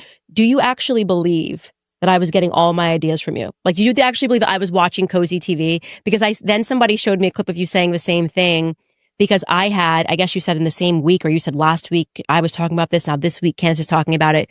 And it was pertaining to the PBS documentary, The Savage Peace, which was about the German genocide that took place after the war had ended. And that documentary opened up my eyes a lot to the fact that we had only been told kind of one strand regarding World War II. And I told my audience they should watch it. And there was a clip of you kind of suggesting that I got that from you. So did you actually believe that I had gotten that from you, or that I was watching your show and stealing your ideas? Not that one. I don't know what that's all about. The German thing. But look, I mean, you left Daily Wire with the whole Christ is King, America First.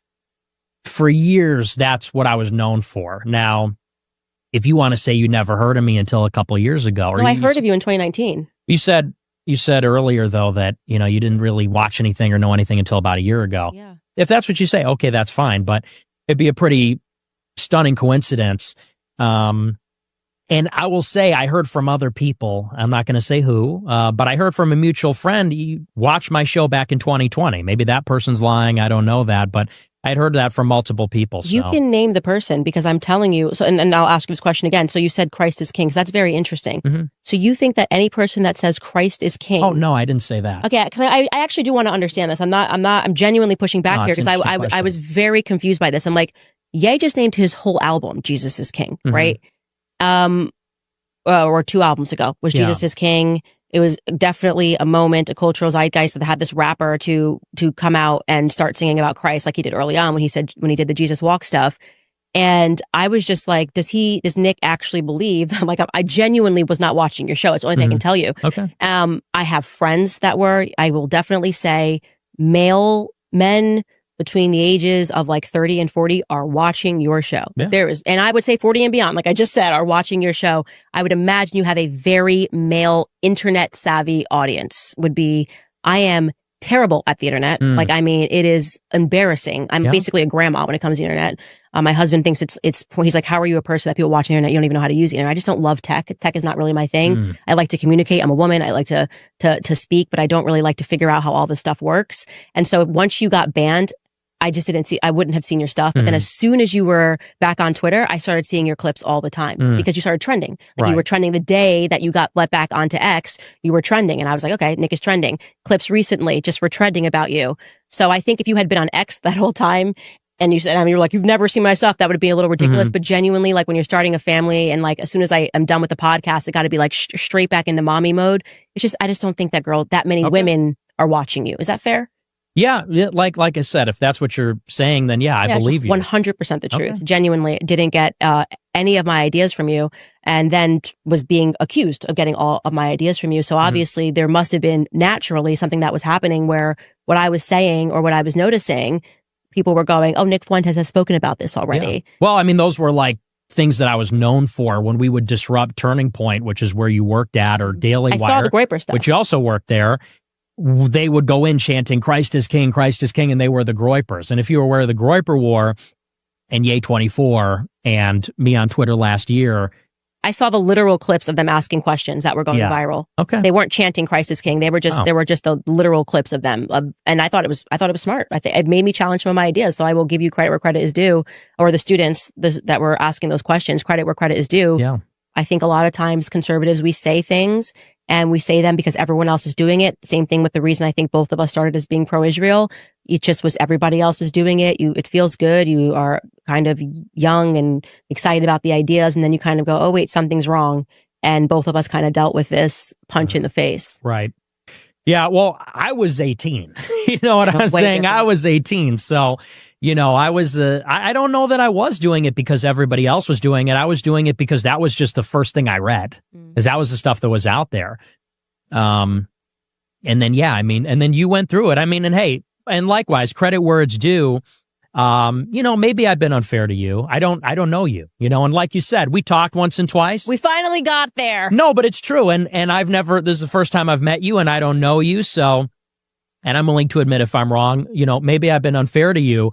But for what it's worth, they did put you through the ringer, and I don't even need to tell you that. You know it and everyone knows it. And it sucks. I actually thought you were a Fed at one point. I know. Yeah. Yeah, because I'm sitting here going, this makes no sense. I literally just am being punched in the face 1,000 times. Everyone's coming after me.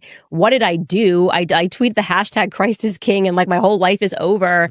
And now I kind of understand that it was because people were watching your show and they were. Right. And truly, people can just be ignorant. It's just, like I said, it's not female content. I would not describe you as like all the moms are lining up to watch Nick Fuentes. Some moms love me. Some moms love you, I'm sure. Moms, but as a show. rule, I don't think that we're watching your show. And so I think it was kind of this thing that they definitely believe that there was some sort of coordination going on between you and I. No, there wasn't. It was, it sucked. I'm not going to lie. It was not an easy year last year. And so when on top of that, you start telling people to attack me. I didn't really tell people to attack you. Okay, fair. I might be misquoting there, but like they got the idea that they should start attacking me. I was like, okay, this guy must be working with the ADL, because the ADL had just attacked me. And then it was like 2 weeks later, you're attacking me, and people that watch your show are attacking me. And I'm just going, what the heck is going on in my life right now? Again, when you're in the moment, you can kind of believe something to be true. But I definitely thought that you maybe were like a total Fed. Yeah, I heard that you heard that from Tucker. Is that true? No. No? Mm-mm. Yeah, because I heard that, and that was another I think thing a lot of people, by the way, have asked that question, like, is he a Fed? But I did not hear from Tucker, like, Nick Fuentes is definitely a Fed. Well, Tucker is pushing that around. It's like a whisper campaign. He said that to Alex Jones. He said that to a lot of people, so. Well, I thought I said it to people because I was definitely saying, like, he's got to be a Fed because what is he doing? That was part of why I was, in particular, a little upset towards the middle of the beef. Okay. Last year. Fair. But I really did believe it. Because I was just, it didn't make sense to me. I'm like, what am I doing that everybody everywhere is upset with me? Well, and I think suffice to say, unfortunately in this space, there is a lot of distrust, I think, on both sides because there's so much deception and so much intimidation and bullying and these shady tactics that, when you don't know everybody, you really don't know what to make of everybody else. I'm an unknown quantity to you. I come from a different world. I'm a young man. I'm on the political outside. I'm on Cozy TV. You're an unknown to me. You're in the belly of the beast at Turning Point and Daily Wire. And I don't mean that to cast aspersions, but just to say we're coming at each other from completely different worlds. And I've always been in my world. You're sort of leaving that world and coming to these views. And I think there's sort of a mutual distrust and maybe misunderstanding, which is why it's good to sit down and chat, Yeah, well, and by the way, you can say whatever you want on your show, but I would just encourage you to, like, maybe sometimes think people are just not where you're at sometimes. And I have to check myself at times. And I think having the exercise. I'm in the future. Okay. You're with Ye in the future. Ye somewhere in the future. I'm 5 years ahead. So let me ask you some of these questions. So you do have ideas that there shouldn't be interracial marriage. Mm-hmm. I've seen those clips. Can you explain why that is?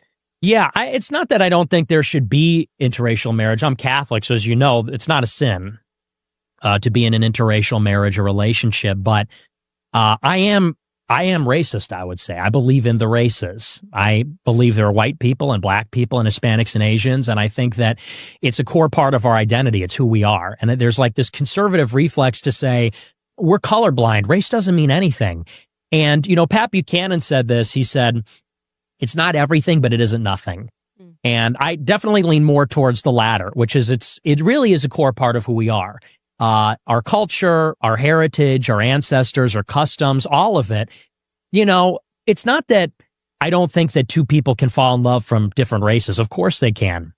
And they have throughout history. And the races have mixed throughout history and assimilated. But for someone like myself, I always say on my show, it's just my value.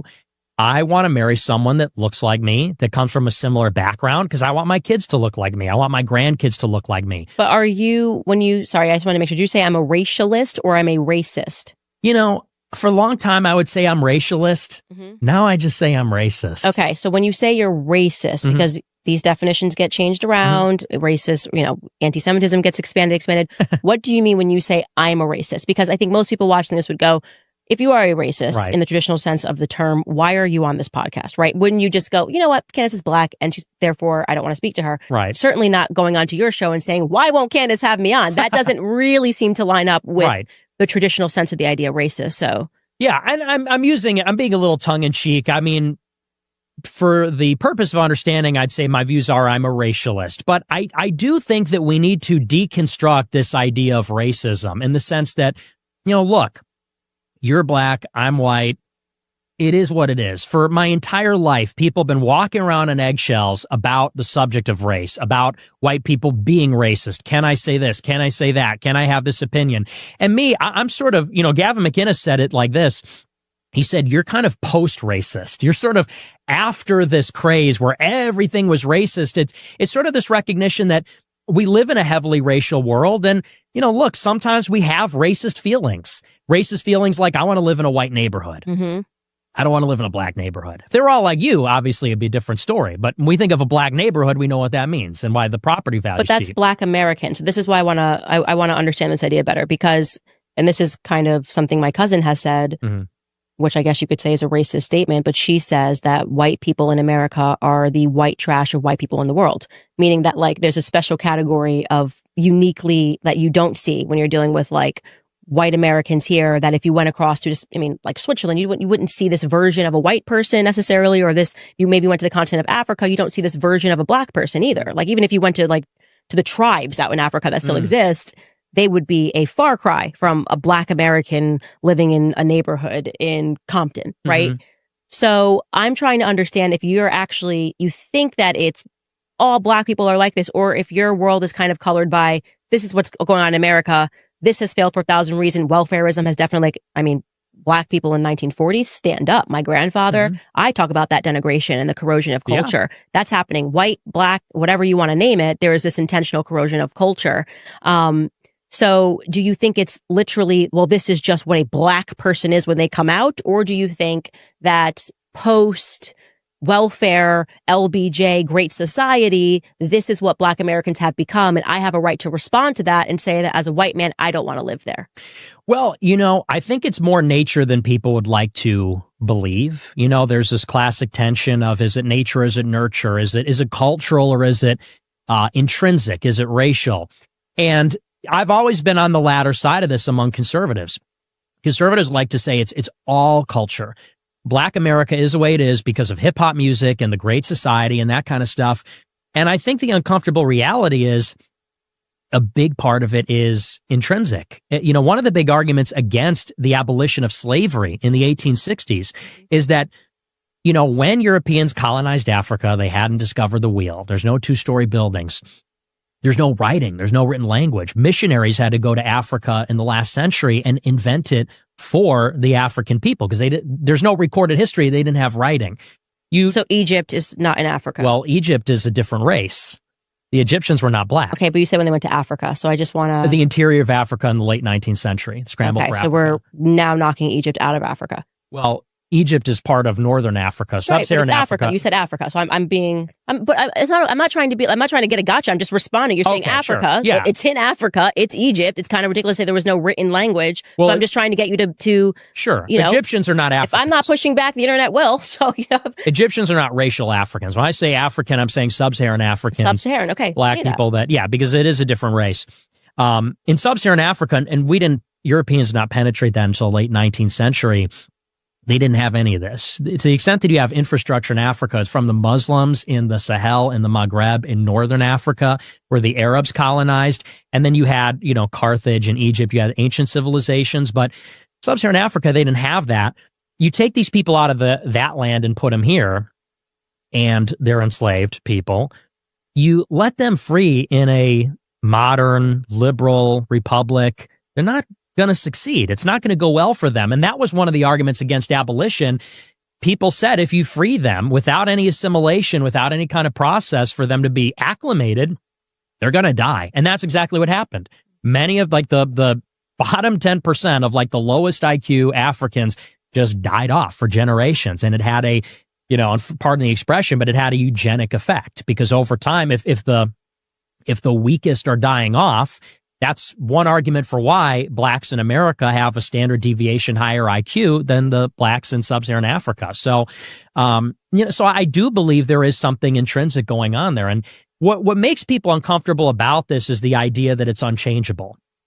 There's something about, and this is why I'm a Catholic, we do have an inherent desire for universalism. We do believe that there's a common humanity and a common human community and all of that. We hate the idea that we're born a certain way and we can never change. And that's just the way it is. And we even think about this in terms of, it's become not so popular these days to tell children, you can be whatever you want to be. Because we know that's not the case. Some people are tall, some people are short, some people are smart, some dumb, some ugly, some handsome. That's why, by the way, incel-dumb is a big part of this also. So you believe these are immutable characteristics that are assigned at birth? I think that, yes. For the most part. Things like race, all those attributes are immutable and unchangeable. But they have changed. Just factually speaking, they have changed. They change over time, over the generations. Okay. So then you don't think it's immutable. Because if this was an immutable individual person. Okay. So you're saying that if you are born at this space and time as a black person in America, here is the cards that you're dealt with and you can't change that over time. Something like IQ does not change. No, it doesn't change wildly. It only changes genetically over. IQ is a big one, and that changes. That's a genetic trait. And so that can change over the generations, but you can't take an individual that's 75 IQ, which is the average in West Africa, and take them to 100. So two dumb people can't produce a smart person. I believe they can, actually. Yeah.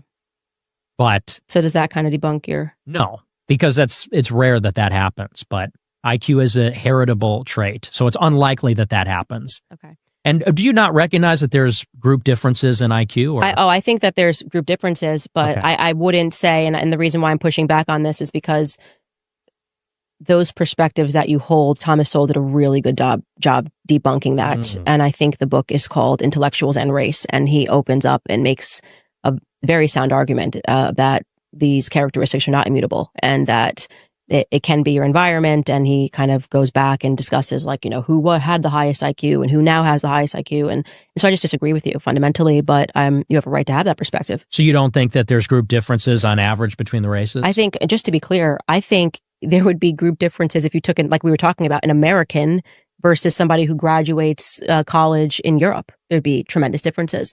Not tremendous, but yeah, there would be slight differences. Yeah. But you don't think that racially there's differences between races? I think, yeah, because we have huge differences culturally. So going to your point of saying, I don't want to live in a black neighborhood, well, neither does LeBron James when he gets money, right? Right. And there's a reason for that, because there is something that's happening culturally in Black America that's been going on for a very long time.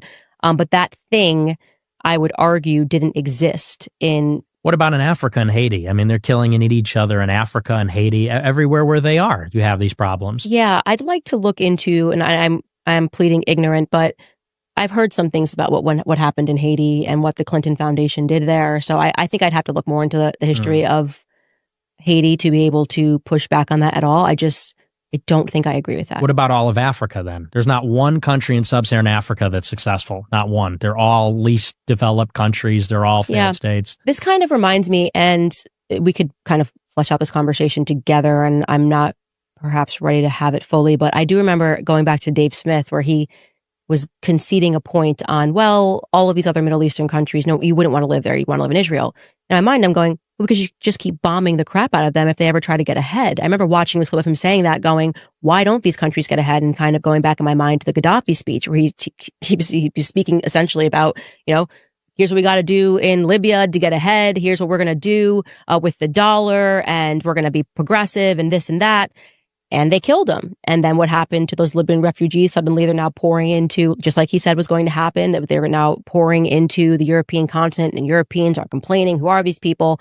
And so the question is, are we allowing, because I'm like, Africa's a pretty rich country. Like, why aren't Africans controlling the diamond trade? Who's taking all of the diamonds so that they can't control the diamond trade? And how long have these people been doing that, being essentially culture vultures?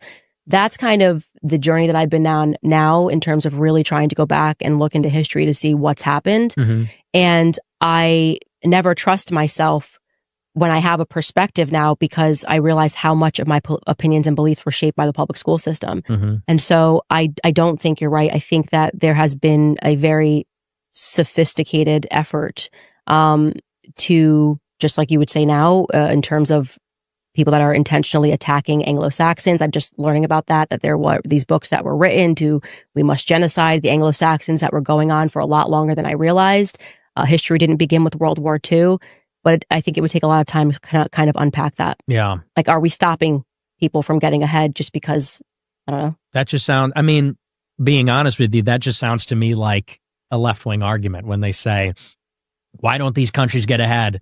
Colonialism, you're a colonizer. It's like, okay, but when we got there, they had no development. When we got to Africa, they had no technological development.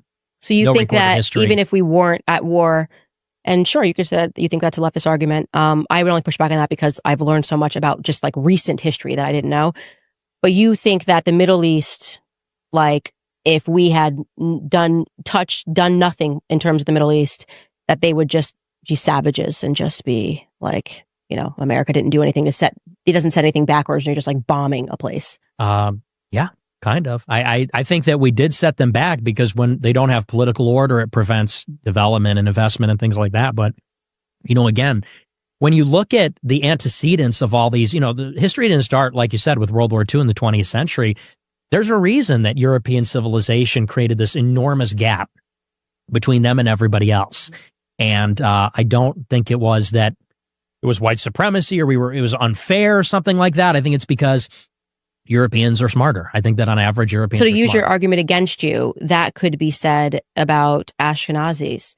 So if you're sitting here saying, I believe in some conspiracy and that it's a coordinated effort and blah, blah, blah, they could look at you and say, that's a leftist argument. We're just smarter. I think they are smart. They I are think smarter. I think they're the probably, smartest. Well, I would say this. I would say they're probably as smart as the smartest white race.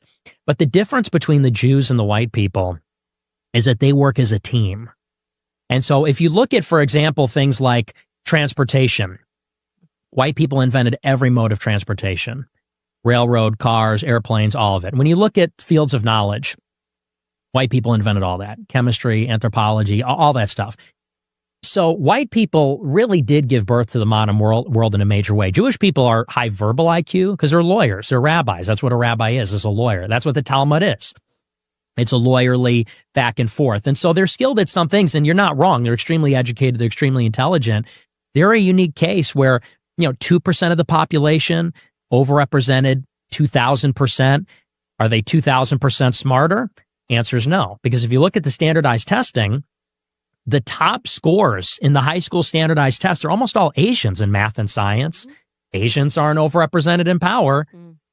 It's Jewish people. So Jewish people are not, proportionally as more intelligent as they are more overrepresented. And that goes to their real superpower, which is they're an organized minority. An organized minority will be the disorganized majority. As far as Africa is concerned, they didn't have the wheel. We got there, they didn't have the wheel. And it's unfortunate. It's not anything that people are happy about. I don't believe that makes Africans inferior. But I do think that explains their relative level of development that has been persistent over centuries, millennia. Yeah. I'd probably just disagree with that point altogether. Okay, so then at least you are agreeing that Jewish people are just born smarter. Yeah, they're very high IQ. I don't know that they're smarter than white people, but they're... You have to, that's what the results say. That's what some results say. Depends on what results you're looking at. Okay. I thought that was kind of the... maybe I'm just reading it in one term, but I'm pretty sure that I read somewhere that Ashkenazis have the highest IQs. They like to embellish that. And there's different kinds of IQ. I think Chinese people probably have the highest IQ, Chinese or Japanese. But how do you pick and choose what you believe and what you don't believe and then form a basis I definitely believe that black people are dumb, but I totally don't necessarily believe, I'm obviously being a little bit hyperbolic here, but I totally don't necessarily believe that Ashkenazis are the smartest. How do you... Well, I said they're probably among the smartest races. As to who's the smartest, it's tough to say. And I think that Jewish people do embellish that for obvious reasons. Now, there are some studies that say that Ashkenazi Jews do have the highest average IQ, and that does exist. Yeah, but so then for me, the reason why I'm skeptical of it all, to be honest with you, is because I'm skeptical of history full stop, right? So when you're like, well, this is what we did. What do you mean, all of history? Or skeptical of history full stop, because we're living in a present right now where they're lying about what happened yesterday. And then when I realized, when you completely remove something that would obviously inform our perspectives in a different way, as I covered on my show this week, the Havara agreement between the Zionists and the Nazis, that's kind of a pretty big thing to not teach people in school that would maybe inform and make us ask some questions. When you totally remove a German genocide and only focus on one genocide, or don't focus on speaking about the Bolshevik Revolution, I now have a lot of questions about history full stop. And so he who prints the textbook is king.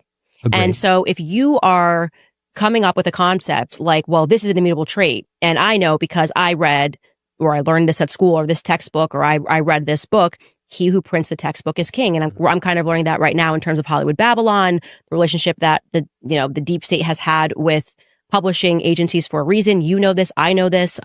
You can't even get your book published. Right. If you want to get your book published because they're controlling the press, that's kind of been a running theme. Certainly was the reason why the Russian Tsar, they were pamphleteers at that time, but certainly was the reason that he got overthrown, was that they realized the power of the press. And so when people have perspectives like you and they're base it on historical knowledge, this person invented the wheel, I'm I don't really know what's up and what's down, to be honest with you. I don't even believe in the moon landing. Tartaria. So, there you go. There's another one. There's something there. That's very funny. That would... Not kidding. But the point being is that, so the more that I learn, the one thing that I learn is that we know very little. And so I would never make a sweeping conclusion like that confidently. It could be that some groups are more evil. They're willing to do stuff that you wouldn't do. They're willing to take your entire culture, your ideas, and purport that it was theirs. And that's something that we're kind of tackling in my book club right now, because we're realizing that the elites very much believed in this sort of Kabbalistic sexual ritual magic, but actually they stole it from Egyptians. And like Sigmund Freud was obsessed with the Egyptians, and we talked about Aleister Crowley. And so the more I learn about what they were obsessed with, I'm like, okay, so you're supposed to be like the brightest people in the world and you've had wealth forever. But I think you're willing to do more that most people that just have like a discerning, I don't know, just have the Holy Spirit, like, just wouldn't do. And so does the most evil person get to the top? And then they get to say, well, we're just like what's going to happen, for example, bring it back to what we've been discussing. And I will give a specific example. I won't even mince words here. It shocked me to learn that Armand Hammer, do you know Armand Hammer, the actor? Yeah. He is racially Jewish. You know, sometimes it's race, sometimes it's ethnicity, sometimes it's religion, who knows? But Armie Hammer's family backstory is that his however many great grandfathers named Armand Hammer was named Arm and Hammer, literally. Okay. Because he was considered Stalin and Vladimir Lenin's favorite Jew. Okay. Fascinating. And so what he would do is he would go between Russia and America. He would set up like all of these, his father was Julius Hammer, and he established the Diamond District. So you're telling me that when Christians were being mass murdered and their belongings were being taken, you got these guys going back and forth, establishing districts in America. They're peddling art. He started peddling art. He started peddling diamonds. I think that's stolen. Okay. So if our American history is going to teach us that, like, oh, like the reason they established Arm and Hammer's fortune is like they opened all these art galleries, it's stolen. You stole this from Christians that were being murdered and had all their stuff taken.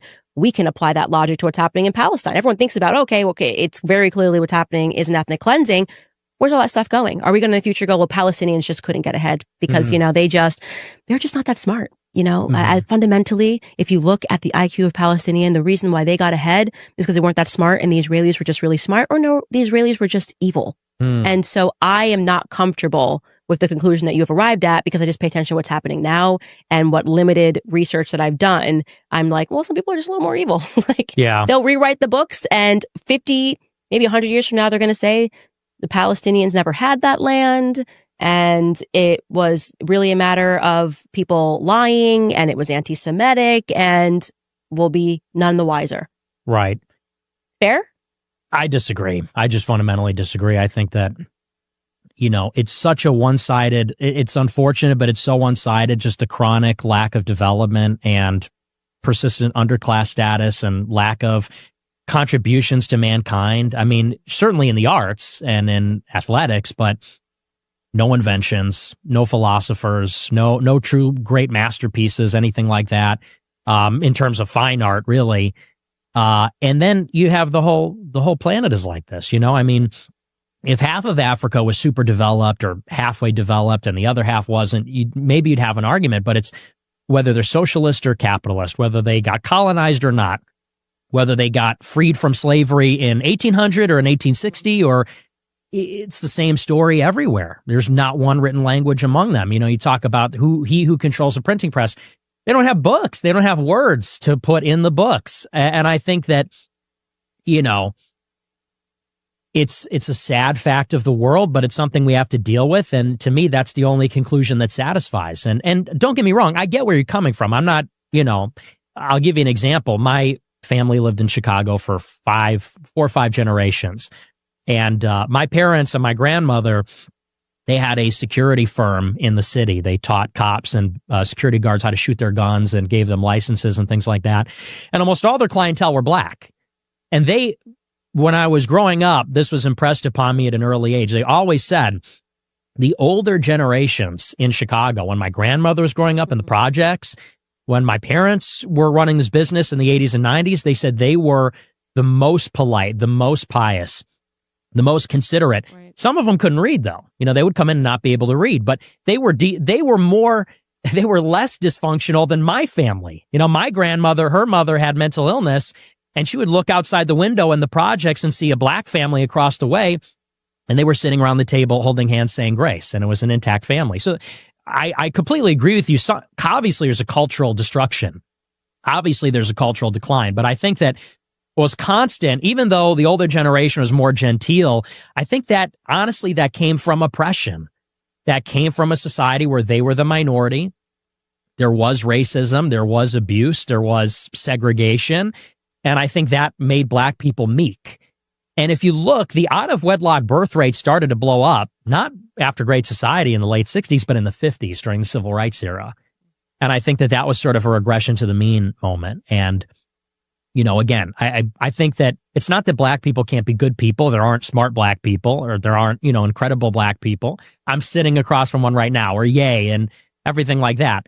But on the whole, on average, and there's billions of Black people, they do have that lower level of development, and I think that's why they underperform. And you know, yeah, I think it's totally ignorant. We can disagree on that, but I think it would be the same as saying, like, we look at women today who are all a bunch of hoes, and like that's kind of just become the thing. Like, this is what women are, and then kind of looking at this moment in time and saying, like, this is just who they are. It's like women, as soon as they come of age, they just want to like be on screen shaking their butts because they're all low IQ and they need men to do this or whatever. It's like, no. The culture has been corroding for a very long time. And I don't accept the argument that it's because women are women and that's just who they all are deep down on the inside. You know, I find that I do think that in time you might move away from that. Okay. I'm we'll open-minded. Yeah. We'll see. Okay. So you are a racist. You accept that. You are anti-Semitic. I don't like actually using that word because even that is what I mean, like trickery, where it's like Semitic. Palestinians are Semitic. Right. So it's nothing more anti-Semitic than blowing up Palestinians. Are you a Jew hater? No, I don't hate anybody. Do you hate Jews? I don't hate Jews. I don't hate anybody. You don't hate anybody? Okay. And your faith, you don't find that saying that you're a Catholic while also saying that you don't believe that whites and blacks should be married, or you don't believe in interracial marriage for whatever reason, that doesn't conflict with your Catholicism? No, I don't think so. Okay. But you said that like that's not a Catholic perspective. It's not a sin. The Catholic Church doesn't say it's a sin to mix races, but there have been various Catholic authors that have said that it's not conducive to a long-term marriage to mixed races because you have this clash, you have this dissonance between cultures, between different upbringings. And so they say if the selfless goal of a marriage is to rear children and you want to make that as conducive as possible, then you should marry within your race. It's not a sin if you don't. Which Catholic author? I don't know off the top of my head, but there are Catholic theologians that have said that it's not conducive to a long-term marriage and stable. Okay, jumping in here, even though he didn't say that he would produce a document, I thought it was important to fact check this one, obviously, because I don't want people to walk away with a perspective that it's a Catholic teaching or a Catholic idea or a Catholic theology that people shouldn't be marrying outside of their race. So I gave him an opportunity and told him it was important to me if he could supply us with the name or the reading. And this is what he came back with that we were able to fact check as being an accurate quotation from Thomas Aquinas. The quotation reads, "It is less fitting to marry one who is far removed from us in customs and manners, lest the mutual fellowship be hindered." Doesn't say anything about race. I certainly don't disagree with that whatsoever. And so I am not clear on how that could be interpreted as being about race. But again, the only reason I wanted to fact check that is because it's really important for people who are obviously having faith-based discussions to know that that is not a Catholic perspective. All right, let's get back into the conversation. And by the way, the statistics bear this out. There's more mental illness, more domestic abuse in mixed race households. It depends on which ones. Some are worse than others in terms of the statistics. But obviously, I mean, look, at the end of the day, elephant in the room is you're a black woman in a mixed marriage. So obviously we have different beliefs on this. If we don't, I listen, I'm never going to obviously adopt your beliefs on it. I just think it's patently wrong. But do you understand why I would want to have grandchildren that are white? I don't have an issue with you saying you want your kids to look like you. But do you understand why I would believe that or feel that way? No, because I'm not white. I don't understand. What about your grandchildren being black for that matter then? Well, I'm mixed race, so that I just feel like each kid comes out looking different. It's kind of incredible. So I think that when you actually have children, you realize like it's incredible how like my daughter is a little bit darker, but she looks like my husband. And then like my son's whiter, but he looks just like me. And I think that's kind of one of the exciting parts of being in a mixed race relationship. I'm always like, oh, I wonder what this kid's going to come out looking like. If you're saying that generations down, like 3 generations down, it'd be possible that you could just have all black kids or something, would that bother you? You'll probably be dead. Before that happened, you'd probably be dead. I'm alive now, and I no. don't But love I'm the saying is idea. that like by the time you could breed it out, so to speak, you'd be dead. So I'm just answering your question. Like it doesn't bother me at all. Yeah. No, obviously not. I'm saying, but do you understand why I would feel that way? If I understood it, I wouldn't be in a mixed race relationship. So I don't understand it. But you have I no accept empathy it. then for like, No. you can't step outside of your situation. I mean, no, I'm not, I don't need to have, how would I have empathy for it? I mean, I don't feel that way. Okay. So it's just something that we disagree on. Well, I'm saying that because I actually can understand the appeal of a mixed race relationship. I get it. I mean, I find other races attractive also. And, if I was in love with a person from another race, I would probably want to build a life with them also. But my values are not just who I'm in love with and things like that. It's also my heritage, my identity, my race. And, I like the idea. It is important to me. My parents look a certain way. Their parents look a certain way. We come from a certain place. I like the unbroken chain. And I want my grandchildren and great-grandchildren to have a similar complexion. I want them to have similar hair. Because these kinds of things, they echo. We're all connected, not just in time horizontally, but vertically across the generations. And so the idea that, 2 or 3 generations down the line, one of my children bears no resemblance to me at all, it's almost as if we're not related. It's almost as if I never existed. And there's something very disturbing to me about that. And I can understand why people are okay with that. Because people have various feelings about race. They say, I don't care about my race or whatever, but I do. Okay, that's totally fine. And like I said, it's not a Catholic doctrinal perspective. Yeah. It's your perspective. You're entitled to it. You can marry whoever you want. That's the point of free country. But would you make the argument that it should be legislative? No, I don't think it should be legislated at all. Okay. No. It's just your perspective. Yeah. It's my value. Listen, I by the value way, you're allowed to have a type. That's one of the things I think I don't personally care if people tell me I'm not attracted to black women, I'm not attracted to Spanish women, whatever it is. Do your thing. You know what I mean? That's the reason why you're allowed to be you and I'm allowed to be me. A question that I would ask you then is what is your dating life? I don't have a dating life. So you don't date? No. Do you have a perspective about who you want to marry? Do you intend to get married? I do. I do intend to get married and have kids. So where are you at on that? I'm trying to get prepared for that mentally. What does that mean? You're 26 years old. I like my life. I like being single. I like being a guy. I like what I like. I like reading books. I like doing my show. I'm a pretty antisocial person. And it's a big adjustment for a man to go from having a life where you can do whatever you want, go wherever you want, unaccountable, everything like that, to then you have to be roommates with women and children. It's a totally different lifestyle. And for someone like myself, I'm a pretty eccentric and kind of out there person. I don't have a regular sleep schedule. I'm awake all night. I'm asleep all day. And my sleep schedule's moving around all the time. I like to go out on drives all the time. The idea of my wife sending me out the door, okay, be home by 10, call me and tell me where you're going. Or, I go on a trip. I got to get the car seats and buy all the plane tickets and stuff like that. It's kind of cramping my style. So I'm trying to get over that, I guess, but that's maturing. Yeah. I think you should probably mature on that point. I mean, what? Yeah, I know. You got to tell me. I know. I want to go for drives. That would be something. I mean, do you attend the mass? I do. Do you go every Sunday? I do. Yeah. Okay. So you're like a committed Catholic. Then obviously, the perspectives on family. I mean, I personally, and this would be me lecturing, but I just feel like you really have no idea who you are until you start a family. And whether that means just marriage, some people who are struggling to have children, okay, fine. But there's such a growth that happens because of that I think it informs your beliefs in so many ways. And I think that was a huge turning point for me. I wonder if I had been pressed with everything that happened last year, if I didn't have the unshaken faith and my family, what would I have done? And sometimes when I see the things that you say, I do think, okay, he doesn't take into account family. It's just Nick. Nick is in his own world, which can be, I think, a quite selfish perspective, which is fine. That's what you're saying. You like being selfish is another way to say what you just said. I like being selfish and I don't want to give of myself to somebody else.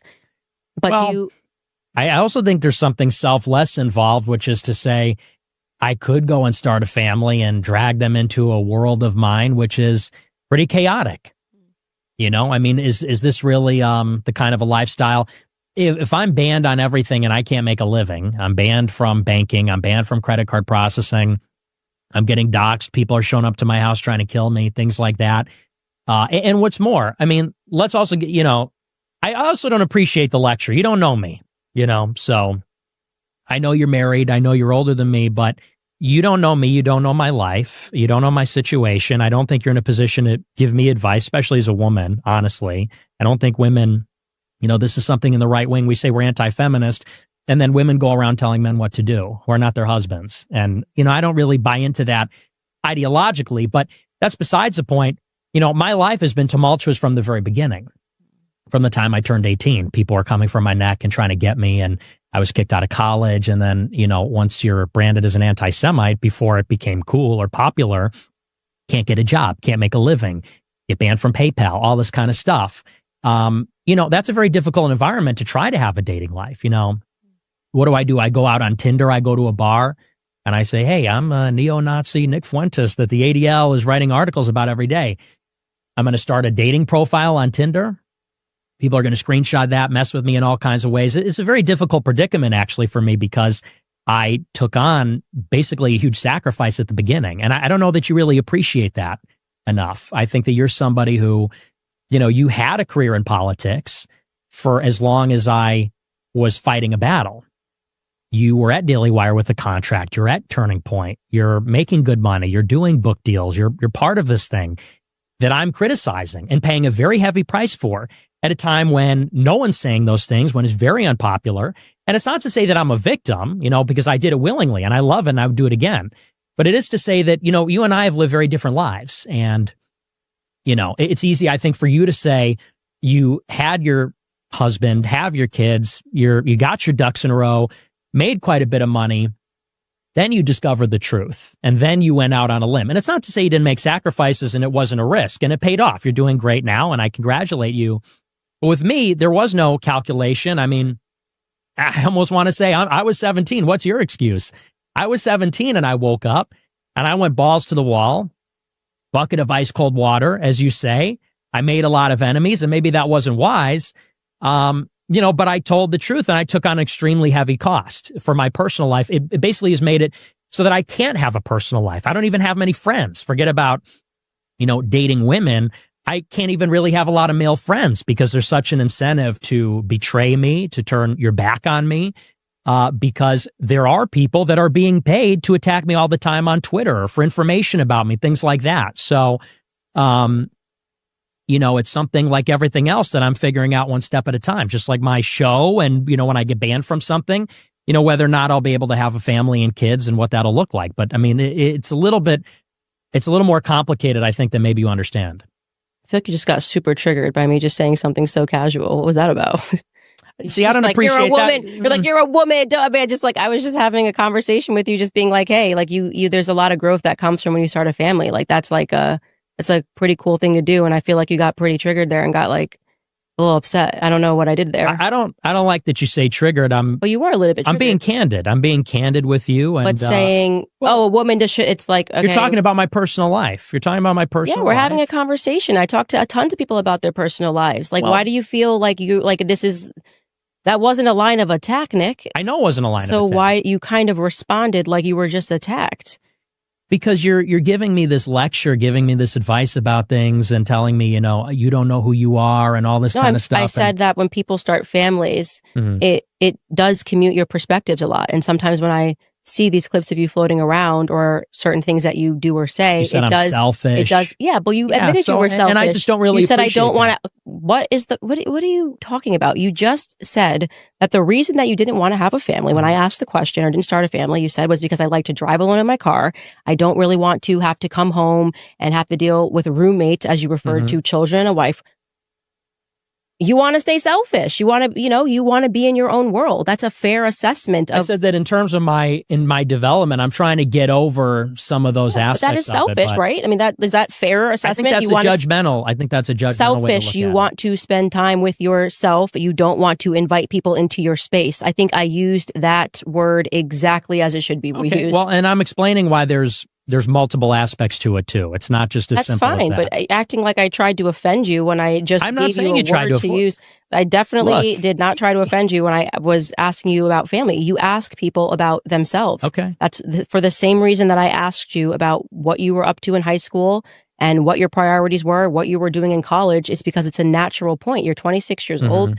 People are going to ask you, okay, you have all these perspectives. You're saying people a very natural transition. You're talking about the fact that you don't believe people should interracially marry, correct? Yeah. I think it's pretty fair to then move on to the discussion and ask you about marriage. There wasn't some like trap there. Yeah, no, I don't think that's my issue with it. But I don't think I got triggered. I think I gave you a real response. So You were like, listen, woman, don't ask me what I'm doing. I didn't say listen.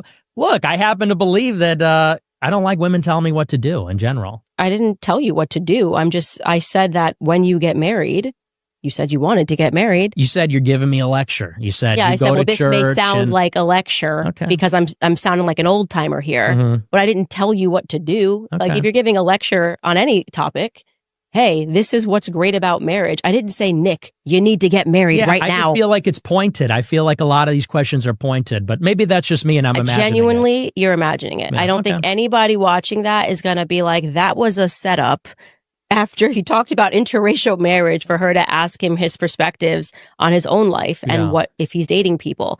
To be honest, if you want me to psychoanalyze that, I feel Well, I don't, but okay. feel free. Yeah, I feel free. Thanks. I feel like I do think you got a little bit triggered there. And I think that towards the end of that triggering, you kind of got to the main gist that because of your life, it's difficult for you to actually establish real world connections with people because there is the Nick Fuentes caricature. And there's probably a little bit of pressure for you to maintain the Nick Fuentes caricature. I don't know that you feel that you can have, go out in the real world and have friends and go out in the real world. And like you just said, I can't really get on Tinder and be like, I'm Nick Fuentes, have somebody screenshot it. And then it becomes a thing and people are making fun of you. Like, I think that's a real understandable answer, but I don't think you had to knife me to get to it. I didn't knife you. Well, what did I knife you? You were just like, we'll have to play it back. What did he say? Like, he was like, whoa, I don't appreciate a woman telling me, just like, dude, chill. It's a freaking conversation. Relax. Like, was not like demanding you go get married tomorrow. I'm just saying, I think if you get married, a lot of your perspectives are going to be a little bit different, especially having a kid. I'm sure that's true. A kid just completely changes the game again. It's like I'm sure a whole that's nother level. And, family's good. I don't think I got triggered, but a little bit. maybe. Okay, so any questions that you want to ask me since you talk so much trash and you're finally face to face with Candace? Honestly, I'm an open book, so you can ask me anything. It is really cool meeting you because I've seen you around forever and I am a fan, believe it or not. Is that you being a fan, these clips? Is that you being a fan? I am, but look, I have a lot of strong feelings. I'm very opinionated, but I think I give you your due as well. And if you watch all the clips, I do say a lot of nice things about you. So, no, but I really am. I think that you're tough. I think that you're real. I think that you're a little, coy. You could be a little coy and you could be a little passive aggressive, but I kind of like that. I kind of like this when you were debating that Rabbi Barclay, you kind of had this energy like, I'm going to talk to your manager. You kind of had this like, I can be a Karen sometimes. You kind of had this like, excuse me. I think I said the dressing on the side kind of like energy. So. Fair. So I live for that. That's why I'm a Standis. That was the show that apparently you talked about me where I think people started thinking that there was some coordination happening. And the clip was very funny, by the way. You. Yeah. So, look, I'm a little bit of a mixed bag. I hope you don't think I'm just heaping trash upon you. Heaping dumpsters on you. If you were, you're allowed to. It's a free country. I think people should stop being so fearful to have a disagreement. Like I said, I'm not afraid to sit down with somebody who says I'm a racist or I'm an anti-Semite or I'm this and that I truly do believe that the best idea wins. So I think people are going to listen to this and you're going to say, this is why I don't think people should interracially marry. And some people are going to agree with that and they have a right to marry who they want to. And I'm going to say, I'm having the opposite experience and let people make up their minds. You're not pushing for legislation. You'd be an enemy of me if you were pushing for, miscegenation laws to be put back into place. But I don't really understand why they've kind of turned you into Lord Voldemort. Yeah, I know. What do you think? Let me ask you a selfish question. What do you think about me? Meeting me, what's your impression? Do you think I'm an evil person or? I don't think you're evil. I think you're asking me. So, I am asking. Okay. That's all fair game. If I was to just kind of analyze my own correspondence with you, I think that when you sense that somebody is potentially going to hurt you because you got so burned when you were 18 years old, you go on the attack. And unnecessarily. I just think that is kind of your default position where it's like, well, I just got to say F you to this person and whatever. And that's why I go back to, if you wanted to come on the show, you could have just asked. Like, I don't respond to empty Groyper accounts. We had established communication over something legal. You should have been like, hey, Candace, I've been watching your stuff. Like, it'd be cool if we could do a collab. And I would have been like, yeah, definitely. Let's do it. Or I would have said, oh, not right now. I need to wait until, but hit me back up or whatever. I think because you got kind of pigeonholed, which is necessarily happened because you got banned everywhere. Like, obviously you're just going to be like in the pocket of Cozy TV, and getting that feedback from other Groypers. I don't know how Cozy TV works, that sometimes you can internet a little too hard. And everybody's guilty of that. Like, you can be so entrenched in the comments that you kind of think of this is the perspective and this is why somebody's doing it. And I think that you assign evil sometimes where there really is just disagreement, and that you also feel like the world owes you something for being canceled first.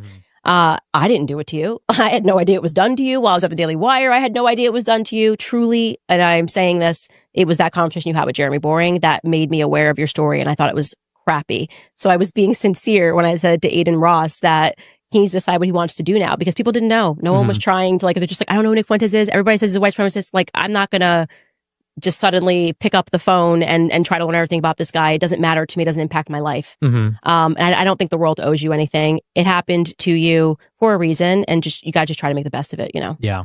No, and I agree. And I think that's a fair criticism in the sense that, at that time, a year ago, when you said, you weren't going to have me on for this or that reason, I'm being honest with you, I didn't believe you. And I'm, not to relitigate the whole thing, but that's why it made me so mad. I felt like you weren't being forthcoming. I felt like you were avoiding me and making excuses. And you're right. In my whole career, I've been doing this 8.5 years now or something like that. That has been the repeated default, is just getting stabbed in the back, getting thrown under the bus, people sneak dissing me, doing the bare minimum. Like Dave Smith, he did a show with me and then wouldn't call me Hitler. And then he's like, this guy, he felt like I owed him something. All I did was disagree with him. And he said, but I stuck up for this kid. It's like, well, you did a show with me and you didn't call me Hitler. I feel like you are entitled to honest and dignified treatment. So that's sort of where I'm coming from. But, as two people from different worlds, and our worlds are colliding, you from Daily Wire, me from the underground, from Cozy, we do have, I think, these misunderstandings and miscommunications. And it's good that, we could sit down and speak honestly about it and, be able to level with each other.